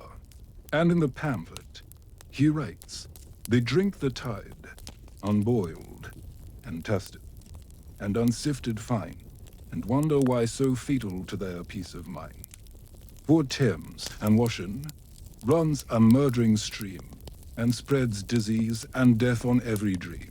Basically, what he's saying is, look, don't blame us. Instead, you should be blaming the river. But he goes even further than that because he makes a direct allusion to the king. Remember, you couldn't say anything bad about the king, so you had to be super careful about how you worded things. But he said, "If thou art wise, great George, beware the spring, the treachery of thy ministers who thus dare on thee." So basically, what he is doing is he is telling the king that he needs to be aware that there are people around him who are doing him wrong. Now, he doesn't name anybody specifically. He doesn't point any fingers. But the person that he's referring to here is actually the secretary of the corporation, who was also a member of parliament. And this was the guy who was in charge of issuing licenses for brewers. And he was supposed to make sure that they abided by all the laws and regulations. But he did not do his job. And that's the person that Samuel is trying to point the finger at. And this was enough for the people to start to turn on Samuel. Some people agreed with him. They said, "Hey, you're right. It's the river's fault." But others said, "No, you did this to yourself. Why else would you have used water from the river?" And when those people heard that, Samuel realized that he made a mistake. In hindsight, he shouldn't have written the pamphlet. He should have just laid low and hoped that people forgot about him. But now that people were reminded of who he was, They were ready to take out their anger on him and his brother. So what they did was they just took the law into their own hands. They took Samuel and Thomas, and they beat them with sticks and with stones until they were bloody messes. Now, fortunately, a group of soldiers showed up, and they were able to stop the mob before they killed the two brothers. But after that incident, Samuel and his family were so afraid that they fled London and hid in Kent. And the craziest part was that the people who tried to kill them were never brought to justice. Nobody was punished for beating Samuel and Thomas. The most shocking thing about this story so far is that nobody faced any consequences for their actions. Samuel and Thomas, they were forced to shut down their brewery. Their business was ruined. Their reputation was destroyed, and they faced constant fear of death for the rest of their lives. The people who died from cholera, their families had no closure, and nobody ever found out exactly how many people died. And the guy who wrote the pamphlet that caused all this, well, he became a legend. His name was John Scott Hall, and he lived to be 92 years old. And there are so many stories about his life that most of them are probably true. One of them says that he was imprisoned for seditious libel, and another one says that he was fined £100 for printing scandalous material. There is also another story that says that he was hired by the secretary of the corporation to write this pamphlet and to stir up trouble so that they could raise everybody's taxes. And then there is also the story that he was a secret agent working for Napoleon Bonaparte, and he was sent to England to start rumors about the Thames so that the French army could invade and claim England for Napoleon. None of these stories are confirmed. But it is kind of fun to imagine that there is some secret agent out there stirring the pot. Now, the story does have a happy ending. After this whole fiasco, they finally cleaned up the Thames. And I mean, finally, because we're talking about 1814.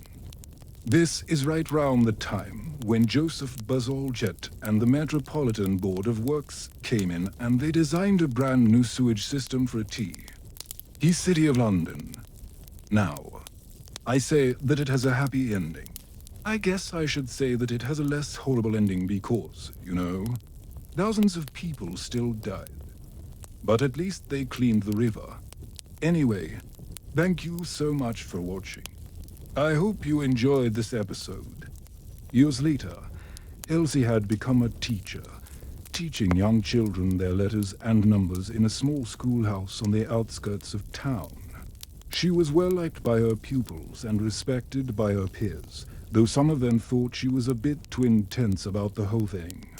As she stood in front of her class one day, trying to explain the concept of fractions with a rather stale loaf of bread, she was interrupted by a knock at the door.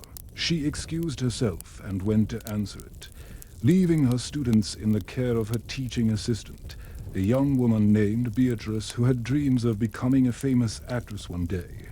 "Miss Elsie," said a man's voice from behind the door. "Might you have a moment?"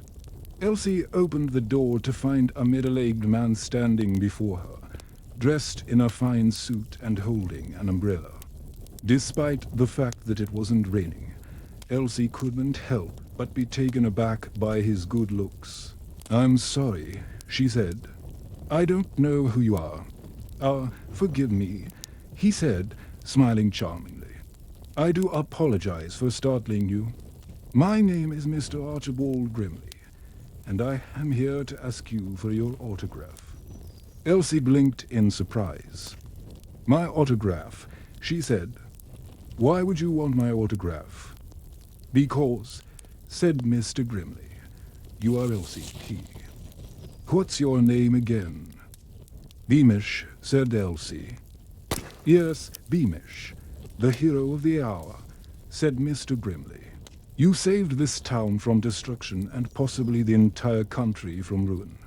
I am writing a book about the Great London Beer Flood of 1814, and your story is the centerpiece of it." And so I would be honored if you would grace me with your autograph, so that I may include it in my work. Elsie couldn't help but feel a surge of pride at his words. Though she didn't like to brag about her role in stopping the flood, she knew that what she and her brother had done was important, and she was happy to share her story if it meant helping others learn from the disaster. Of course, she said, that sounds wonderful. She went inside to get a piece of paper and a pen, then returned to Mr. Grimley and wrote, "To Archibald Grimley, with best wishes from LCP." Beamish, Mr. Grimley beamed. "Thank you," he said. "This will be the highlight of my collection." He took out a small notebook and opened it to reveal several other autographs, all of them from famous people.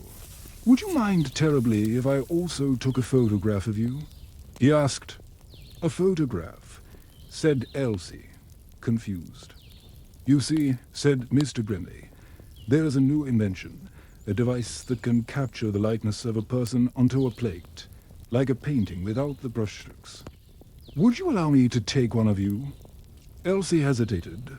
She had heard rumors of these newfangled photographs, but she didn't really understand how they worked or why anyone would want one. Still, she knew that it was a chance to help preserve the memory of the flood, and so she agreed. Meux grimly set up his contraption, which looked like a complicated piece of furniture with a large lens sticking out of it. Elsie sat down on a chair and stared straight ahead as the machine whirred and played. When it was done, Meux grimly bowed. "There you go," he said. "Your picture, ma'am." He handed Elsie a small plate with a cloth over it. She carefully uncovered the cloth to reveal a grey, blurry image of herself staring back at her. It wasn't very clear, but she could make out the shape of her face and the determined set of her jaw. "It's wonderful," she said, surprised by the emotion that had come into her voice. "This will be a great help in telling the story of the flood." Meux grimly smiled. "Indeed," he said, "and when my book is published, I shall send you a copy." "That would be lovely," said Elsie. After Mr. Grimley had left, Elsie went back to her class and tried to continue the lesson, but she couldn't help but think about what he had said, about how she and her brother had saved the city. For the first time in years, she felt a sense of pride about what had happened. She thought about how much London had changed since the flood, about all the new buildings that had gone up and all the new lives that had been lived. And she wondered if anyone else remembered the flood, if they, too, felt a sense of pride about what had happened. As the years passed, Elsie continued to teach, sharing stories of the flood with her students whenever she could. And sure enough, she found that many of them had heard about it from their parents or grandparents. They knew that London had once been flooded with beer, and that a heroic brother and sister had saved the day. One day, while walking through the ruins of the old brewery with her students, Elsie came across a small group of men gathered round a stone tablet. The men were from the local historical society, and they were there to unveil a new plaque that had been placed near the brewery ruins to commemorate the flood. The plaque was made of bronze and inscribed with the words, "Here in 1814, a tidal wave of porter nearly destroyed London. Thanks to the bravery of two young siblings, the flood was stopped and the city saved."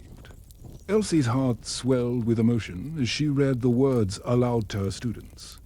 She was proud of what she and her brother had done, and she was proud to live in a city that remembered. In the years that followed, Elsie retired from teaching and spent her days writing about the flood, sharing the story with as many people as she could. She wanted to make sure that the memory of the flood and the bravery of those who had survived it would never be forgotten. And so she wrote about the people who had died, about the damage that had been done, and about the heroic efforts that had saved London from ruin. She wrote about the bravery of the firefighters who had rushed into the burning buildings, the selflessness of the citizens who had opened their homes to the refugees, and the determination of those who had rebuilt their lives after the disaster.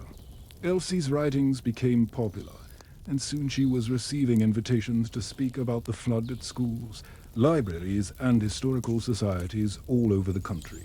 She traveled widely, sharing the story of the flood with anyone who would listen. And everywhere she went, she was met with admiration and gratitude. People thanked her for keeping the memory of the flood alive, and they praised her for her bravery and quick thinking. But Elsie was quick to point out that she had not been the only hero of the flood. There had been many others who had shown courage and compassion, and she wanted to make sure that they, too, were remembered. So she told stories of ordinary people who had done extraordinary things, of porters and shopkeepers, firefighters and brewers, all of whom had played a part in saving London from destruction. As Elsie grew older, she continued to share the story of the flood, passing on the lessons of bravery, selflessness, and determination to a new generation. She knew that the flood had been a tragedy, but she also knew that it had brought out the best in people, and she wanted to make sure that everyone knew it. And so Elsie traveled the country, telling the story of the London beer flood of 1814. The tale of a city that had nearly been destroyed by beer, but had been saved by the bravery of its people. London. The cities never looked so lively. A gentle breeze floats through the streets today, carrying with it the scent of freshly cut grass and blooming flowers. Children laugh as they chase pigeons through the park. Couples stroll hand in hand, and old men feed the birds with their last years of energy. It is a perfect day for a picnic, except if you're standing at the corner of Little Britain and Newgate Streets, because instead of the glorious view of St. Bride's Church, you'll see this. Yeah, that's right, a construction site. But don't worry, we're here today to talk about history. So let's dive into the last chapter of our series. The London beer flood of 1814. Last chapter, the last drop. In modern-day London, the year is 2023. Bridget's great-granddaughter, also named Bridget, stands gazing up at the church tower of St. Bride's. The bells chime in the afternoon, marking a moment of peace in the busy city. Bridget takes a deep breath, trying to imagine what it would have been like for her ancestor all those years ago. How did Bridget get to this point? Well, that's for another series, but suffice to say she has come to London to retrace her family's footsteps and find out all she can about the life and tragic death of Bridget, Eleanor, and Robert Dennison. With the help of a local historian, Bridget discovered that Bridget's journal is now held at the London Metropolitan Archives, now called the Guildhall Library. It survives along with many other historical documents, some dating back to the 16th century. Bridget makes her way inside, feeling somewhat overwhelmed by the sheer amount of history that surrounds her. The archive holds over 175,000 items and covers almost 900 years of London's past. Bridget asks the librarian if she could take a look at the journal, and the librarian, always happy to help a fellow historian, retrieves the artifact from its safe location. It's not much to look at, really. A worn leather cover and simple metal clasp are the only signs of any special significance. But to Bridget, it feels like more than that. As she opens the journal, the musty smell hits her first, followed by the sight of spidery handwriting filling every page. She finds the entry for October 1814 and begins to read aloud.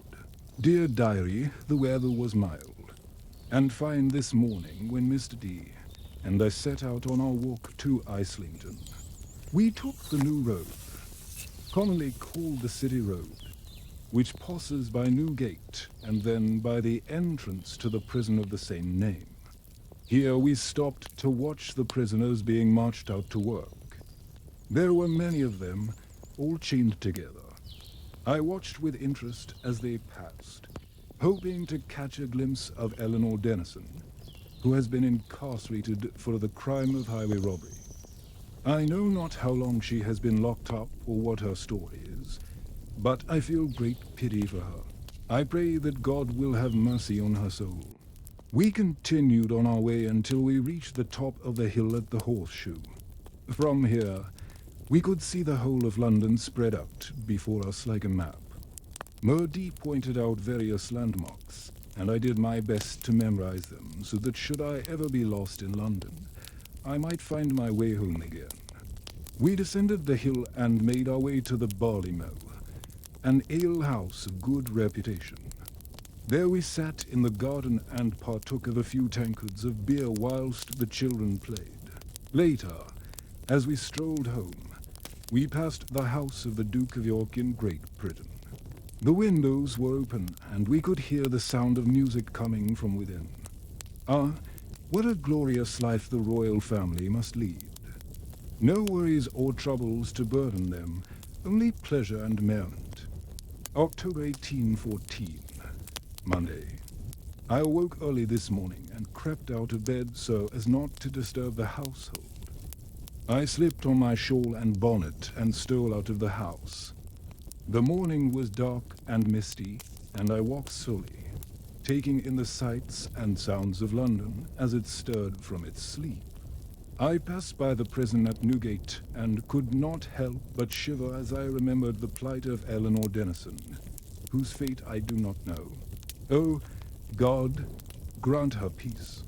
As I rounded the corner of Little Britain and Newgate Street, I saw a most dreadful sight before me. A torrent of beer flowed down the street like a river in flood. At first, I could not believe my eyes, for I had never seen such a thing before. Then I heard a roar like thunder and knew that something terrible had happened. I stood there paralyzed with fear as wave after wave of beer crashed past me, sweeping everything before it into the street. I turned and ran, stumbling and falling to my knees in the muddy water. But I did not care. I could think only of escaping the deluge.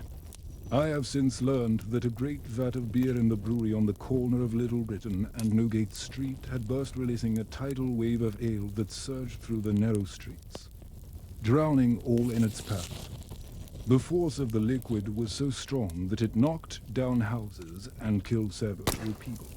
Among them was my dear friend, Mary Ann Walford, who was returning home from a visit to her sister. Her body was found crushed beneath a fallen beam, her face pale and lifeless. Oh, God, what a terrible thing to witness. All day long, the people of London have been searching for survivors, but there are not many left. The brewery is ruined and the surrounding buildings are badly damaged. What will become of this place now? I can only pray that in time, the city will heal. Bridget closes the journal, tears streaming down her face. How could something so horrible happen? And why did Bridget write about it in such detail? Then she remembers something. In researching her family tree, Bridget found that Bridget Eleanor Dennison was close friends with the Walford sisters, Mary Ann and Eliza. Mary Ann died in the flood, but Eliza survived and became one of Bridget's ancestors. Could this be the reason Bridget wrote so extensively about the flood? Was she recording the details to pass on to a future generation that would include Bridget herself? She looks up at the church once more. The bells have stopped ringing, and now only the distant sound of traffic reaches her ears. The sight of the flood is now just a sad reminder of the disaster that struck here all those years ago. But thanks to Bridget's journal, we can remember those who died and learn from the mistakes of the past. We now return to our story in the present day, where Bridget continues her tour of the city. She walks past the old city walls, imagining what it would have been like to live in London during Roman times. She explores the ruins of the Tower of London, where she learns about the many famous prisoners who were held there over the centuries. She even manages to sneak into the restricted area and sees for herself the famous crown jewels. But Bridget is careful not to touch them, because according to legend, anyone who does will turn to stone. On her last day in London, she takes a boat ride on the Thames and passes under all of the famous bridges. She imagines the ghosts of Londoners past, walking along their banks, and thinks about how the river has changed throughout history. Finally, it's time to go home. As she boards the plane, Bridget looks back at London one last time. She knows she'll never forget her visit, and that she'll treasure the memories forever. Back at home, Bridget pulls out the journal one last time. She wants to reread her favorite passage before putting it away for good. She finds the entry dated October 1814 and begins to read. October 1814, Tuesday. I am still shaken by the events of yesterday, and can scarcely believe that such a catastrophe could have occurred in our fair city. Yet here we are, surrounded by the debris of shattered glass and broken beams. Everywhere I look, I see evidence of the flood's destructive power. But amidst all this ruin, there is one thing that gives me hope for the future. That is the kindness of strangers. Yesterday, as I fled the rising waters, I stumbled and fell. I was covered in mud and beer from head to toe, but a young man rushed to my assistance, helping me to my feet and brushing the dirt off my clothes. He offered to escort me home, but I declined his kind offer, thinking it would be safer for me to travel alone. Still, I could not help but feel grateful for his thoughtfulness in the midst of such chaos. Today, people from all over London have come to help the residents of Little Britain and Newgate Street. I saw doctors and nurses tending to the wounded, shopkeepers offering food and drink to the thirsty and weary, and children helping to clear the debris from the streets. Truly, we are fortunate to live in a community where such compassion and generosity can be found. Yes, London has suffered a terrible tragedy, but the spirit of its people remains unbroken. I pray that God will bless them and help them to rebuild their lives. Bridget closes the journal and leans back in her chair. She's so glad that she got to read this amazing first-hand account of the flood. But now it's time to move on. She carefully puts the journal back in its box and prepares to say goodbye. Before leaving, she stops by the pub across the street from the flood site. She orders a pint of bitter and raises it in a toast. To Bridget Dennison, whose story helped us remember the forgotten.